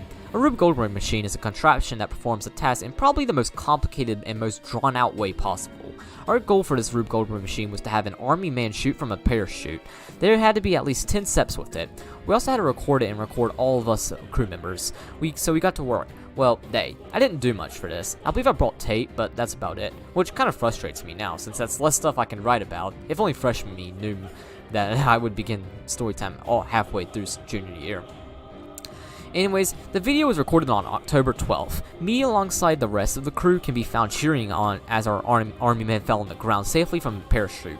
So that was that at least. So let's move on to early December. So this is another group competition. However, the competition would be until mid-December. I don't remember when, but I know that it was one of the last days before the end of the fall 2018 semester. Anyways, this competition was about orienteering. Orienteering is a group of sports that require navigational skills using a map and compass to navigate from point to point in diverse and unusually familiar terrain while moving at speed, according to Wikipedia. However, hey, it's been 3 years since I've done this. Give me a damn break. So for this competition, each group had to set up some coordinates and other crews would try to find. The crews who had completed the most sets won. I don't remember what, and I don't remember who won. In fact, I hardly remember much from the competition. Much of my memory from this comes from setting up coordinates. Me and this one junior were kind of in charge of this. I remember us both running around the entire college campus just setting up our coordinates. We did a lot of parkour and just for the heck of it. Good times. However, there was this one incident that happened during the competition that was really funny. So Jackson kind of got his phone lost by the creek. So we paused the entire competition and the entire school began searching for his phone around that area. We searched for about 30 minutes. I don't know not too sure, but I believe what we found it. We may have given up, I'm not too sure, but it was really funny getting make fun of Jackson for this. So now, on to January 2019. So to start off the new year, we started up making another crew project. This project was a crew shield. Now, unlike the flag where I had a partial role, I had absolutely no role in the creation of the shield. Why? I just didn't feel like it. None of the other freshmen had roles in this either, so I wasn't the only one. But interestingly, I actually remember this shield pretty well. It was obviously circular, but on it was appeared to be drawn out pirate map that included a map of the island and the red X near the top right side of the island to mark out the treasure. On the top left side, there was empty space, so we drew a compass on it and wrote "Try your true north" underneath it. Looked great, so props to the crew for that. After that, we went back more lessons of our projects. In February, we talked about what rites of passages were. Why? I honestly have no idea. Most stuff on crew was just like that, so it just wasn't new. So let's jump all the way to April. Of course, my crew leader was my English teacher. This was the month where our relationship took a complete 180. Because of that, crew became a lot better from here on out, and it also became much more enjoyable. Now, we never really did much for a crew after this. However, we did do a big all-day activity on May 3rd. It wasn't with crew, but I am including it with crew because it was hyped up with crew. So this was Earth Day. Now, the national holiday was like a week or two before this. However, our school chose to stay for some reason. They do this every year, although freshman year was actually the last time they did it. But for Earth Day, the whole school goes out and works outside. We rake leaves, pull weeds, pick up trash, and paint rocks. Paint rocks. I'll explain each of these as I progress. Now, this year the school did something a little different than normal. Half of the school got to hike a mountain instead. I chose to stay at school just because I hate hiking. Anyways, we were split into three different groups. We would take turns during each station. Each group had a leader who guided us through and did the activities with us. My group leader was who would be my future sophomore seminar teacher. I believe I was actually the only freshman in our group. I was friends with a few upperclassmen who were in this group, so I wasn't by myself. Our first thing we did was breaking up leaves. So by the creek that Jackson lost his phone near is a bunch of pine trees. There's also a picnic table and some benches under the pine trees. We call this the outdoor classroom, by the way. These pine trees had a habit of dropping a ton of leaves during fall, so about half a year later, it was time to clean them up. We made a ton of progress on it. Like, when we finished, it didn't even look like the same place. I myself did not do a whole lot, as I and some upperclassmen were messing around, but we still did a lot of progress. The second station we did was the gardening station. So on the left side of our school is a garden. The school grows multiple plants and vegetables over here. Like all gardens, the biggest issue is weeds. So we had to pull these weeds out. Normally, I hate yard work, but this was surprisingly really fun, mostly just because I was doing it with friends. But the weeds, wow, they were huge. Like, I remember one weed in particular would not even budge when I tried to pull it. My group leader came over and tried to pull the weed, and he was unsuccessful too. Only when both of us together pulled it was when the weed came out. The weed was also obnoxiously heavy, but we still got it out. That's all that matters. After pulling weeds, it was time for the final station. In this station, we did two things. The first thing we did was pick up trash around the campus. So for some reason, people litter on the road by our school. Why did they do that? I have no idea. Like, there are literally trash cans around campus. Is it too hard not to throw your trash in those? It just baffles me how stupid these people are. Anyways, because we have a bunch of dumbasses who like to litter, we have to pick up after them. Luckily, we did not really have much trash to pick up. The previous two groups had already done this before, so it made sense why there was less trash. After picking up pretty much the remainder of the trash, we went inside. We then went into the biology lab. Each of us then provided with a rock, some paint, and plant or vegetable. Our job was to paint and plant art on a rock. So we got to work. I was assigned to paint a pepper, so that's what I did. Firstly, I painted the entire rock black so that it would be easier to notice the pepper. I also did it to make it stand out amongst the other rocks. I then painted the pepper itself. In the process, I pretty much ended up creating the Chili's logo. Although it also kind of looked like a red eggplant. Sore penises aside, I wrote the word pepper above the pepper because my art's... I can't take myself seriously. Okay, I wrote the word pepper above the pepper because my art sucks and I wanted people to know what it was. And I was done. It was pretty easy, and I'd argue that it looked the best out of the other rocks simply because it stood out more. So this was fun. It's still in the biology lab today. I might one day ask the school for it back, although I probably won't since it's a biology lab and that's where it calls home, so... And so that was the Earth Day. That's pretty much the final thing we did in regards to crew for freshman year. So let's move on to sophomore year crew. So after freshman year, our teacher decided that how they have been doing crew for the past 10 years has been redundant and needs some change. So this would be when they decided to just ditch the book and go for something different. That different thing would be more of a choose your own adventure type deal. While there were some things that all crews did, each crew got to choose a couple projects to do on their own. I refer to these as choice projects. Now, we only did two of those choice projects. We would have done a third one in April if it wasn't for coronavirus. Another new concept added to crew this year was crew jobs. So each crew now had an assigned job that they were in charge of maintaining throughout the month. Every month the jobs changed so that all crews would have each job, although this year didn't happen just because of coronavirus. Anyways, these jobs include stuff like cleaning lockers, acts of kindness, picking up trash outside, and even announcing birthdays every Friday. Much of these jobs were very forgettable, although they were some that stuck out that I'll talk about later. So let's begin. So the first thing we did in crew sophomore year was the same thing we started out doing in freshman year, that being the crew flag. So in the story times that I've talked about this, I've always referred to it as the sophomores project. I call it that because we sophomores did pretty much all the work here. For the flag, we went with the natural night sky theme. So there was a bunch of grass and a lake. Each freshman and junior was represented by an animal. In the sky were 4 stars that represented us sophomores, as there were 4 of us. The moon represented our crew leader, and then there was a compass at the top right part of the flag that said find your true north. Me and the other sophomores worked very hard on this, and we were successful. Now, just like freshman year, we were going to present these in mid-September. I even had a part in this presentation. However, I never presented. Why was that? Well, Mom signed me out early for some reason. I was expecting this, so I told our crew leader that I might be assigned out. When I left, I told her that I was leaving so that she could find someone else to present. I'm not too sure how the presentation went, but it probably went well. So now let's talk about the amazing crew race again. So while I do remember that we did it in 2019, I don't remember a whole lot from it. I do remember that we still had the freshmen stack the cups, so I and the other upperclassmen just sat back. But other than that, I don't really remember anything from it. I don't remember who won or what place we got in, so I don't even remember what color we chose. But on the other hand, I do remember quite a bit about our first choice project. So we as a crew decided to do an art intensive. For this, we were placed into groups of 3. Our goal was to paint a picture on a canvas to be hung in the city art gallery. We chose what we wanted to paint.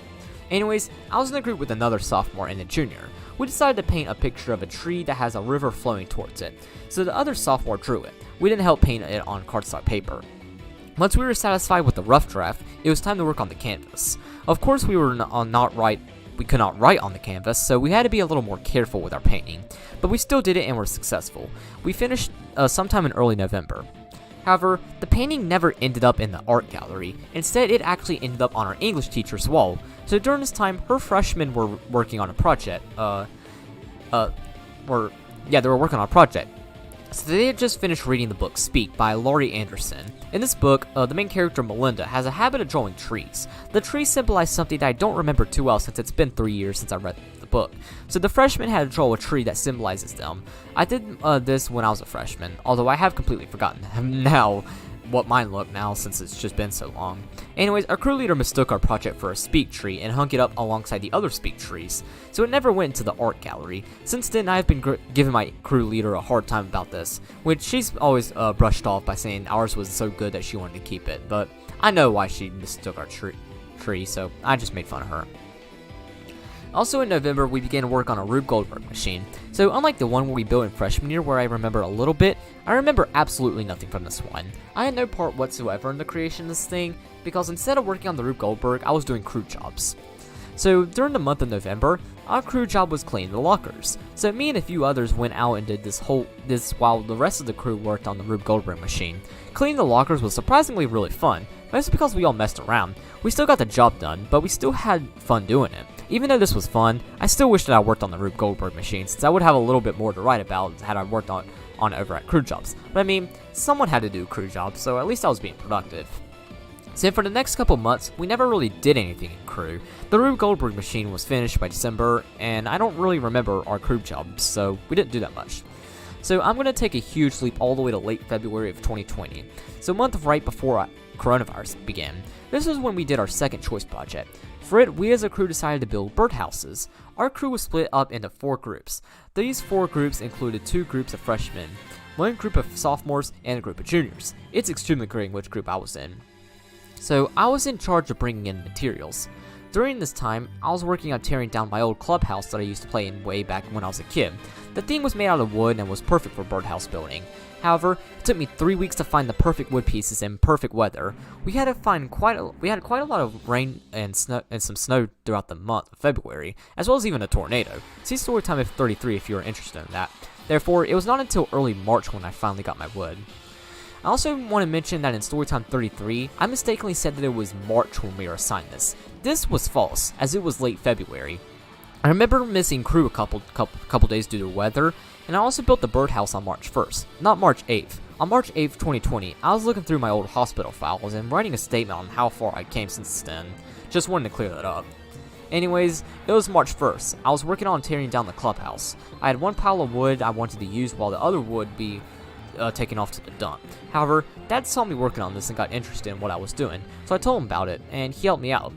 However, he actually went a step farther. After getting the wood, he didn't help me build the birdhouse. He helped me create the hole for the bird to enter, as well as just building the structure of it. We got it done, and it was successful. It looked like a genuine birdhouse, and that a bird would actually want to live in.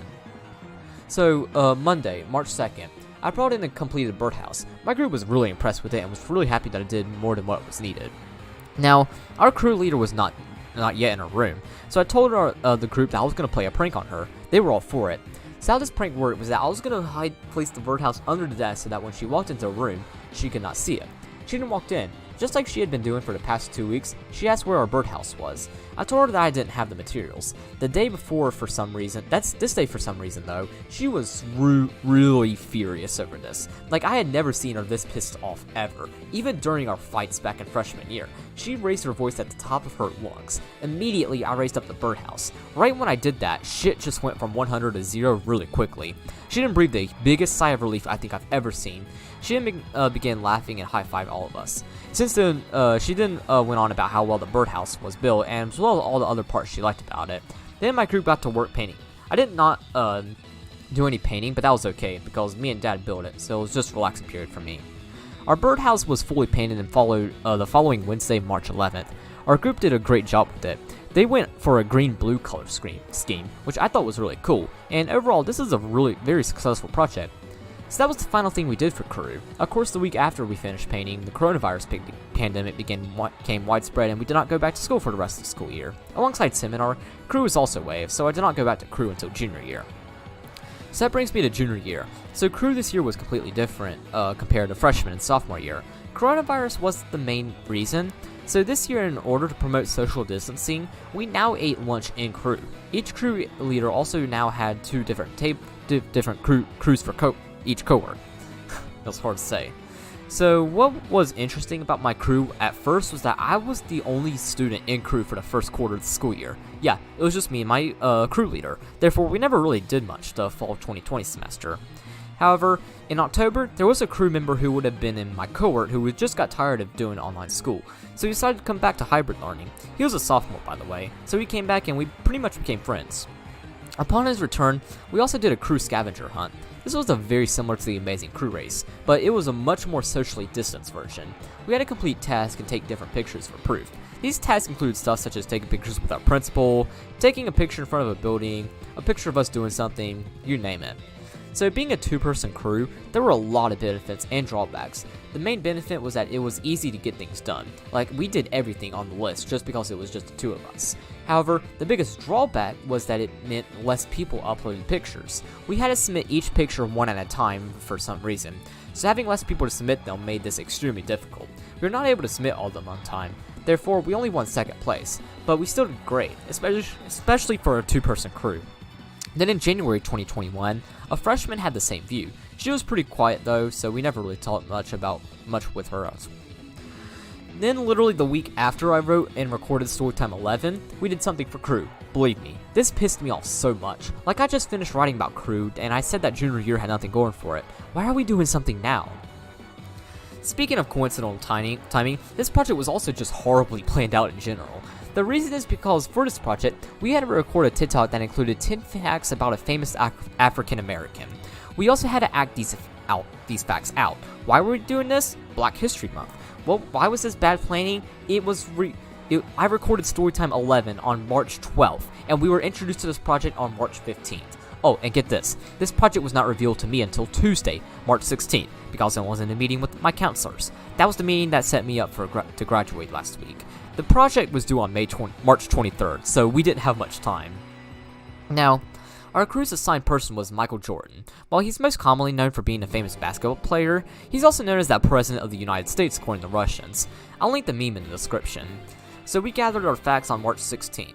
However, the next week was when things pretty much made this project impossible to do. So on the 22nd, our crew leader was out for something. Then on the 23rd, I was out because I was at the DMV trying to get my restrictions removed on my license. By the way, I was not successful in doing that because I failed the eye test. Therefore, the project was simply wait for us. On March 30th, our leader was not there, so instead the sub pulled up other crew leaders or other crew's TikTok, and me and the sophomore reacted to them. They were hella cringe. Only one of them was good, but the rest were so bad. Thank God we did not have to do this. And then it was time for spring break. However, after spring break, being mid-April, the cohort shit ended, so we were now all back together. Well, almost. Most of the remote students stayed remote until the next school year, but for now, most of us were back together. This meant that, now, the crew was no longer just 3 of us. There were now about 12 of us, 6 freshmen, 5 sophomores, and I was still the only juniors. Therefore, since I was the oldest, I kinda took up the role as being the unofficial leader of our crew. Now, because we were all back together, our crew wanted to try to get as much stuff done with crew as possible. I disagree with this idea, as I think we should have just done was just do some stuff, but like not try to rush it. While yes, we were having crew every day now, we should have not tried to complete everything in 6 weeks because it just didn't make any sense. But the school went along with it anyways. So on our first day back, we started out by just introducing ourselves and stuff. Then afterwards, it was time to do a competition. This competition was similar to how the Amazing Crew Race worked, just that it wasn't the Amazing Crew Race. However, our crew colors were still determined through this competition. So this competition is extremely difficult to even call a competition because there was literally no competitive aspect to it. At the beginning, we had to solve a puzzle. This puzzle told us where to go.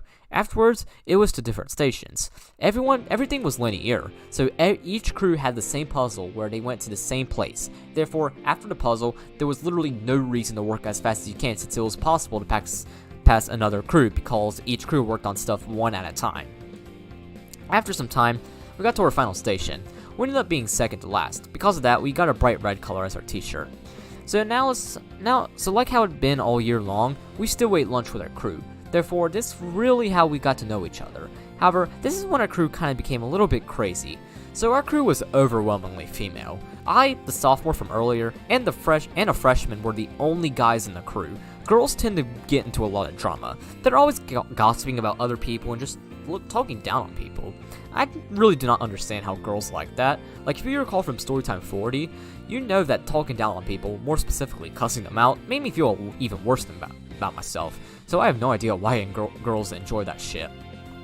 As you can probably guess, that happened a lot during crew. This made crew kinda suck, as now I had to endure a bunch of drama and stuff that I could really care less about. Our leader was pretty rarely in the room, so she couldn't do anything about it, and I too was too passive to say anything, so I had to pretty much endure this every day. Anyways, how about we move on and talk about a pretty cool experience we got to partake in. So we had the chance to talk to Robert Ballard. Ballard was a person who discovered the Titanic, so via Zoom call, he talked about how he found the Titanic and what got him interested in sea travel and stuff. However, things got a little ominous when students are allowed to answer questions. One student asked him if humans would ever be able to live underwater. Ballard's response was a flat-out no. He said that even if it was possible, we would not want to live underwater. While I agree with him that we would probably never want to live underwater, I disagree with the fact that it is impossible. Just 20 years ago, people said that cars would never be able to drive on their own, and now Tesla exists. I think Ballard just kind of doubted just how human civilization has changed and just how much it will change. But then Ballard's kind of went off and started saying some rather questionable stuff, I should say. He began talking about climate change and how the world is going to end in 10 years unless we do something, as well as just going crazy in general. Now, I'm not saying that climate change doesn't exist. It does, and it's a serious issue. But wow, this dude was out there going crazy. Like, I couldn't tell if I was listening to Robert Ballard or Greta Thunberg. He also made the claim that fossil fuels are racist. Yeah, fossil fuels. I thought this dude was joking with us. So did everyone else. Even our most liberal students were looking around like, what the hell is this dude talking about? But he was dead serious on every word he said. This dude went from being Robert Ballard to Greta Thunberg to Stacey Abrams in just a matter of minutes. After the Zoom call, me and the rest of the crew were just looking around at each other. For the rest of the week, the whole crew made fun of him and how bogus his claims were. So that brings me to May. So this was the month where we created a Rube Goldberg machine. Once again, my school was trying to get us to do as much stuff for crew as we possibly can before the school year ends, rather than just giving us time to relax. So this project really sucked. A lot of that actually had to do with our crew leader being extremely unhelpful. So on Monday, May 10th, our leader just said, alright, go to Rube Goldberg. She said nothing about specifics or anything, so we got to work. We divided each other by like what we were going to bring the next day. So students did not get their stuff until Wednesday, May 12th, and so that's when it actually began. When we had all of our materials, we immediately got to work. Since I was the unofficial crew leader, I had led the group. With the help of the rest of the crew, I was able to diagram the Rube Goldberg machine. Well, the underclassmen did all the drawing ideas. I did all the math. Much of what I had to do was trigonometry, which is of course my specialty in math. So using some simple trigonometric equations, I was able to determine how much string we would need to use, as well as one angle we would need it. I also mathematically predicted where stuff would end up and how long it would take to fall.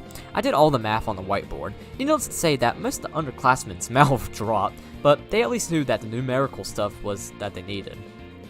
So we had all the planning and were doing really well. But then starting the next day, things took a turn for the worse. So for whatever reason, our crew leader asked us to set our stuff up in the biology lab. What? After all those mathematical calculations and resources used up that are meant to fit your room, you want us to set it up somewhere else? Why? That made my math completely useless. We also had a completely different resources as well. The worst part was that this was due the very next day, so we had only one day to get this done. That's bad. But oh, we aren't done there yet. But the day it was due, we learned that there had to be a specific ending where a bottle of hand sanitizer squirts some hand sanitizer. Why didn't our crew leader tell us about this? This is extremely important information that we had to have for the project. Luckily, our counselor, who was over the Rube Goldberg assignment, understood us and gave us an extra day to work on it. So we worked our ass off. We finished it on Monday, which was our deadline for it. We only had a few minutes left. We had to record it the same day we did it back in freshman year. Same way. As the leader, I got to do the honors starting the machine. It took us a few attempts, but literally the final minute of the day, we got the magical attempt. We were super relieved. We then sent it to our counselor, and that was done. Despite everything trying to stop us, we were still successful in completing this. So now let's move on to Wednesday, May 19th. So we were doing some projects in crew. However, I was notably absent from this. Instead, I was actually helping our crew leader work on a cornhole board. So she had a cornhole board that she wanted to paint. However, she wanted to be able to paint it as accurately as possible. To do so, she wanted to apply tape on it, but she wanted the tape to be applied precisely. Of course, as we saw with the Rube Goldberg machine, I'm really good at math, especially trigonometry, so I helped her out. There was already a freshman working on it, but the freshman needed help in determining how much tape she should use, so I went in and did all the math for her and helped her get the tape on the board. By the end of the crew, the board was taped up and the task was complete. I would go on to do another one on Friday, May 21st, but that's not really related to crew, so I won't discuss it. Anyways, the final thing I want to talk about in regards to crew is our end-of-year crew competition. So this was on Thursday, May 20th. This was the second to last day of school. In this competition, there are multiple different activities that one crew member in our crew could participate in and try to beat the other crews. Each crew member did one thing. The thing I did was tossing ping pong balls into cups. So for this activity, we were given 2 ping pong balls. We had to try to throw them into cups. The cups were spread out and each cup had a certain point value. There were some 5, 10, and even -5 point cups. Whichever crew had the most points won. Really simple game. However, it was complicated because the cups were spaced very awkwardly and the wind was blowing. Anyways, let's talk about how it went for me. I was the first person to go. I threw my first shot, and it missed. Then right before I shot my second shot, a girl from my crew shouted, "Zach, remember your trigonomic functions or whatever the hell you do in math." This sparked an idea in my brain. I examined my distance from a 10-pointer cut. I determined that the wind speed was blowing 2 miles an hour east. I was facing north. Therefore, I decided that if I wanted to reach the cup, I would need to throw at a 45-degree angle due west in order to hit the cup amongst the wind speed. And so that's what I did. However, there was one variable that I did not include, and that's how hard I was throwing the ball. Because of that, I missed the 10-pointer, but luckily, I still got the ball in a 5-pointer, so task failed successfully. Now, because I was the first person to go, I had to wait for everyone else to go. Luckily, nobody except one person hit a cup. That person who hit a cup was a -5 point, so his crew got last on this activity. Meanwhile, my crew won it, so that helped our crew out a lot here. So that's all I got for crew. Next thing I want to talk about is my final day of school. I want to talk about this day because this was probably the proudest day of my life. It also demonstrates the end of such a huge chapter of my life. So my last day of school was on December 10th, so literally just last Friday. This was one hell of a day, so let's get to it. So I woke up at 8 o'clock and got ready. I normally did not have to wake up this early throughout senior year, but I did so because I wanted to be at school all day. So I arrived at 9 o'clock. I talked with our school's receptionist for some time. We talked a little bit just how much I'd grown since freshman year and how crazy of a transition it was going to be. However, I learned that the staff was having a meeting, so I decided to just go get breakfast instead. So I just got on my truck and went off to Bojangles. After getting my Bojangles, I got back to school and went to the lunchroom and ate. I also got my PC out, which I brought to school because I wanted to show my teachers something extremely cool that I wrote back in 8th grade. So for a little bit, I was sitting there eating while some underclassmen didn't have any college courses during this time did their thing. I then saw my old chemistry teacher walk in. I didn't know that staff meeting was over. She talked with some underclassmen, and then she saw me. We didn't talk for some time.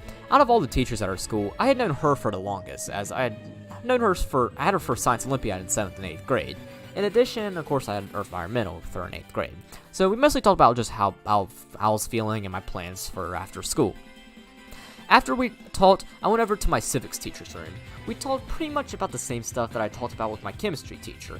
In addition, we also talked about college. I'm going to go to the same college that he went to, so it's cool that we had that connection. Afterwards, I talked with my American history teacher some. We didn't talk a whole lot, although we did joke a little bit. He called me Brother Baynard for the final time, and that was that. The next teacher I want to talk about is a teacher who you might not have expected me to talk to. That would be my 8th grade science teacher.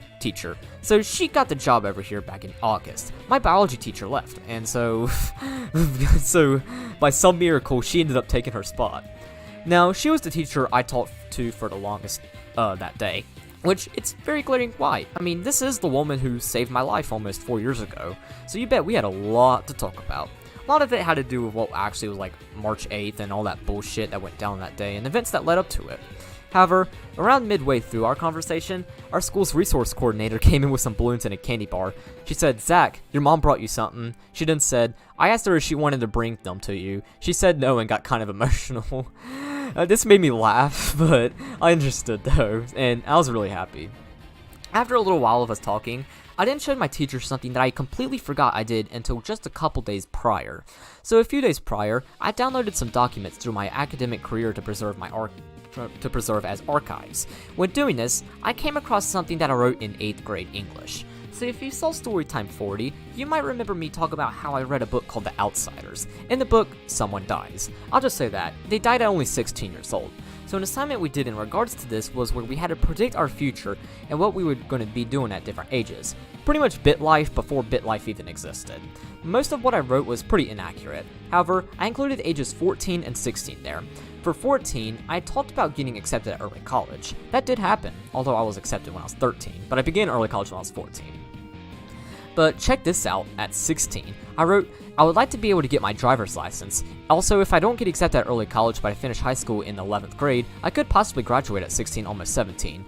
I did get my driver's license, but what I was referring to in this statement was graduating early. I talked about graduating a full year early, which that did not happen. I still graduated a semester early at 17 years old, so, basically, still graduating early, so, I predicted it anyways, so.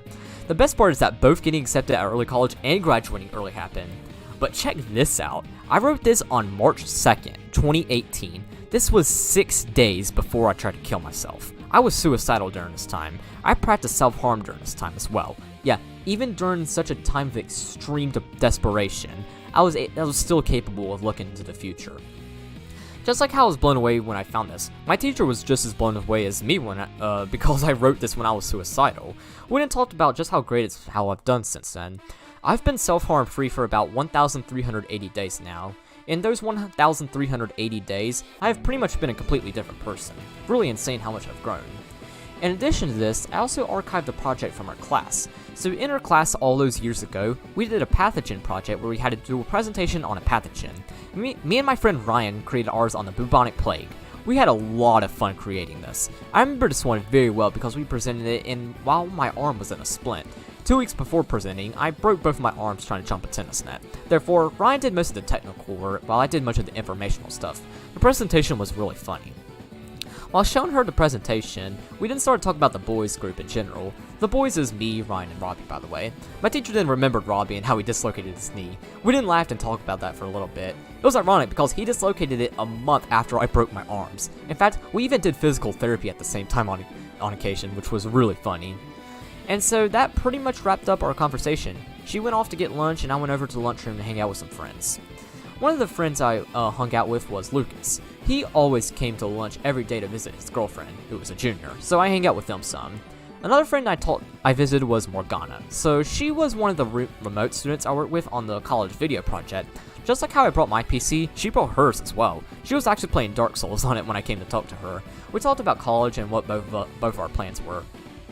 Then I visited another teacher, that teacher being my freshman English teacher. Yes, we went from fighting and stuff to being best friends in 3.5 years. One thing I showed her was the book that I wrote for her in junior year. This was also something I archived. As mentioned earlier, this was probably one of the best pieces of literature I've ever written. It's funny, it's relatable, and it's just good. But after talking about it some, my English teacher challenged me to do something. She challenged me to write and publish a book. Prior to this, I had always just written for fun and to express myself, but when she challenged me to do so, I decided that it was time to get serious about writing. I am currently taking up her challenge right now. Outside of Storytime, I am currently writing a novel. I'm not going to discuss a whole lot about it right now, but I will say that it's structured to be similar to that of the things they carried, but the content that is going to be heavily inspired by Storytime 40, as well as maybe Storytime 36.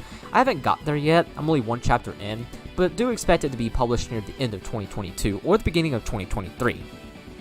I also showed her something that both of us didn't even know existed, that being a full video of the Romeo and Juliet Knights at the Round Table discussion. I archived this video a little differently. I did not download it because it was like 3 gigabytes big. Instead, I sent it to my personal Google account and then archived it there. I also sent it to my English teacher, so now both of us had this historical video, the same assignment that changed our perspective on one another. Afterwards, I talked with both my sophomore and senior English teacher and my sophomore seminar teacher, the one I had only for a month. We talked some, it wasn't for a whole lot since they had to do something, but we still talked some.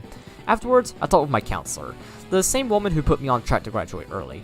It was now the day that it was happening, so we talked about how crazy stuff of a 9 months it had been. I also showed her my predictions I made in 8th grade. She too was like really impressed with that. We then talked a little bit about May. So in May, I will be returning to early college. I'll be visiting my fellow seniors on the last day of school. I'll also be sharing my experience at college with them. I'll also be walking the stage at graduation too, so pretty exciting stuff. Afterwards, I talked a little bit with the principal. Of course, she was thrilled that day for me, so we talked a little bit. I also showed her the predictions I made in 8th grade, and we also talked about the future. And we also talked about the senior class in general. My class, being the class of 2022, is widely considered at my school to be one of the best grades due to our resilience, and how despite being so diverse from one another, we all come in and are close with one another. Great stuff. And then for the next hour and a half, I didn't really do a whole lot. All I did was sit around in the lunchroom by myself and played Minecraft on my PC. But I mean, that still was something. I grew up with Minecraft. I first played Minecraft in June of 2010 when I was only 6 years old. So playing it on my final day of school only made sense, as a lot of nostalgia fell upon me. Then it was time for clubs. So for clubs, I did the same thing I did as a freshman, being Quiz Bowl. We didn't play Quiz Bowl on this day, we just sat around and did stuff. I hung out with 3 freshmen. We worked on my PC a little bit and also played some BTD6 on it. And then an hour later, it was time to go for the final and most important activity of the day. But before that, 6 of my friends were waiting outside. I noticed one of them, so I packed my stuff and headed out. They did not have any classes on this day, but they came anyway just to see me. So we talked for some time, and then we walked out. So this activity was commencement. Well, it was actually closing circle. Closing circle is a thing that we as a school do every Friday, where the entire school gathers around and announces stuff. So it started out normally, with the teachers announcing stuff. My friends were right beside me. All 7 of us were shaken to death, ready for the commencement to begin. And then our principal took the mic. Ladies and gentlemen, I would like Zachary Boehner to come to the center of the circle. I then walked to the center. Immediately, everyone began clapping. I was shaking so much. I didn't reach the circle. Our principal then made some remarks about me, talking about who I was and what was happening. Then the mic was handed to me. I said a few last words. I will forever refer to this as my closing address. I did not expect to be given the mic, so I came up with the words on the top of my head. I started out by talking about how much I had grown. I specifically referred to me and my English teacher's relationship back in freshman year and when we got into fights. Then, I drifted more into Thanksgiving and appreciation. I talked about the school and the staff. I think the school and staff for giving me the opportunity to go here, and it allowed me to be successful as I was. I also thank the class of 2022 for being some of the greatest people I have ever met and became friends with. I then thanked the students. I then thanked the whole school body in general. I ended my speech with, "Remember, we are crew, not passengers. Thank you all very much." Once I was done, I handed the mic back to our principal and walked back to where my group was. As I walked, the school made the biggest round of applause I think it ever had made. I was still shaken to death after this. And then, it was time to leave. Well, for most people. Me nor the group left just yet. We hung out for a bit. A junior also joined us. He took our picture together. That picture is now my desktop screen for my PC. And this picture was me in the center. Behind me were the 6 friends. Those friends left to right were Blake, Logan, Edward, Eli, Jackson, and Dylan. Blake and Eli I haven't talked much about, but I will talk about them quite a lot in Storytime 45. To this day, this is my favorite picture that I am in. We all then walked to the parking lot together. We talked for a little bit about my plans and stuff. Afterwards, we said our final goodbyes. I got in my truck and drove back home. This was by far one of the most emotional drives I ever driven. Every day on my way to school, I always passed by my old elementary school. When passing by it this time, my eyes just watered up. I didn't cry, but I was so close to crying. And then I arrived back home. When I arrived, Floppy was waiting on me. For those who don't know, Floppy is my 1.5-year-old cat. He's also my best friend, so I gave him a belly rub. I then entered the house. Mom was in the kitchen. She welcomed me and congratulated me and stuff. On the table, she had 3 things for me. She had some Kit Kats, gum, and a cookie cake that said, "Congratulations, Zach." I thanked her. Afterwards, I went back into my room just to relax on my bed. I needed some alone time. The day was the most emotional day I've ever had. Even March 8th was not as emotional as this day. A few hours later, Dad arrived home. He was just as excited to see me as he was when I was discharged from the mental hospital. We talked some. Later that night, Mom's best friend and her husband came over to hang out. I didn't really hang out that much. I was just mostly in my room working on this story time. I did talk to Mom's friend and her husband a little bit. They both wished me congratulations and we talked about my plans for college and stuff. After that, I went back to my room and work on the story time. But I could hardly stay awake. Emotions are so powerful that they can make you fall asleep. I fell asleep very easily on March 8th. While you might not think it might be really difficult for me to fall asleep on that day, it was really easy because it was such an emotional day. December 10th was the same case, but for a good reason. I fell asleep at 10 o'clock. In fact, my parents and their guests were still up partying when I went to sleep. I slept for a good 13 hours that night. I slept just as well as I did the night of March 13th, 2018, if not better. Now, I did not really check my phone all that much afterwards. I did post on Instagram about it and I shared it to my Discord servers, but that's it. I woke up the next day to check my stuff, and I received a lot of congratulatory messages. Most stuff were just like, congratulations, or I'm proud of you. However, there was one that really melted my heart and was a message from my friend Aaron. He said this: Zach, I just wanted to say congratulations on your big achievement today. Your hard work over the past 3.5 years have been beyond impressive. I'm delighted to see the person you have grown to be since freshman year. Graduating early, especially in 3.5 years, is something that you can say you did forever. I'm glad that you recognize the opportunities that you have been provided to you. I am excited to see what the future holds for you at college and your accounting career. Again, congratulations. If you ever need me, I'm only one text away. Keep me posted and let me know how you like it. Wow, what a powerful message. I truly did have some of the greatest friends I will ever have while at early college. I'm still in touch with everyone through Instagram and YouTube. We plan to update each other on how things are going and stuff. And some of my friends are also planning on visiting me at college too. And so that was my final day of school. One of the best days of my life. One of the most emotional days of my life too. And interestingly, one of the hardest days of my life. It was the end of the chapter. This day was not easy. Even though it's been a week, I am still in awe over it. And that brings me to the future. So, as stated in Aaron's text message, I will be going off to college to study accounting. I am going to be moving in on January 7th, so 3 weeks from today. Because of that, Storytime 46 will be recorded on January 6th. In addition, I'll be taking a 5-week break from Storytime so I can focus on adapting to college. My first Storytime I plan to do after break will be about the transition and how it's going. And yes, I will be living on campus. Living on campus for the spring 22 semester will be very difficult. I do not turn 18 until next June. Therefore, I will be the youngest student at the college, but I will not let that deter me from my goals for college. Anyways, about the rooming situation, I'll be in a 4-person, 2-bedroom suite. I already know who my roommates are and I've been talking with them. They seem to be great people to be with, which only adds the excitement I have for college.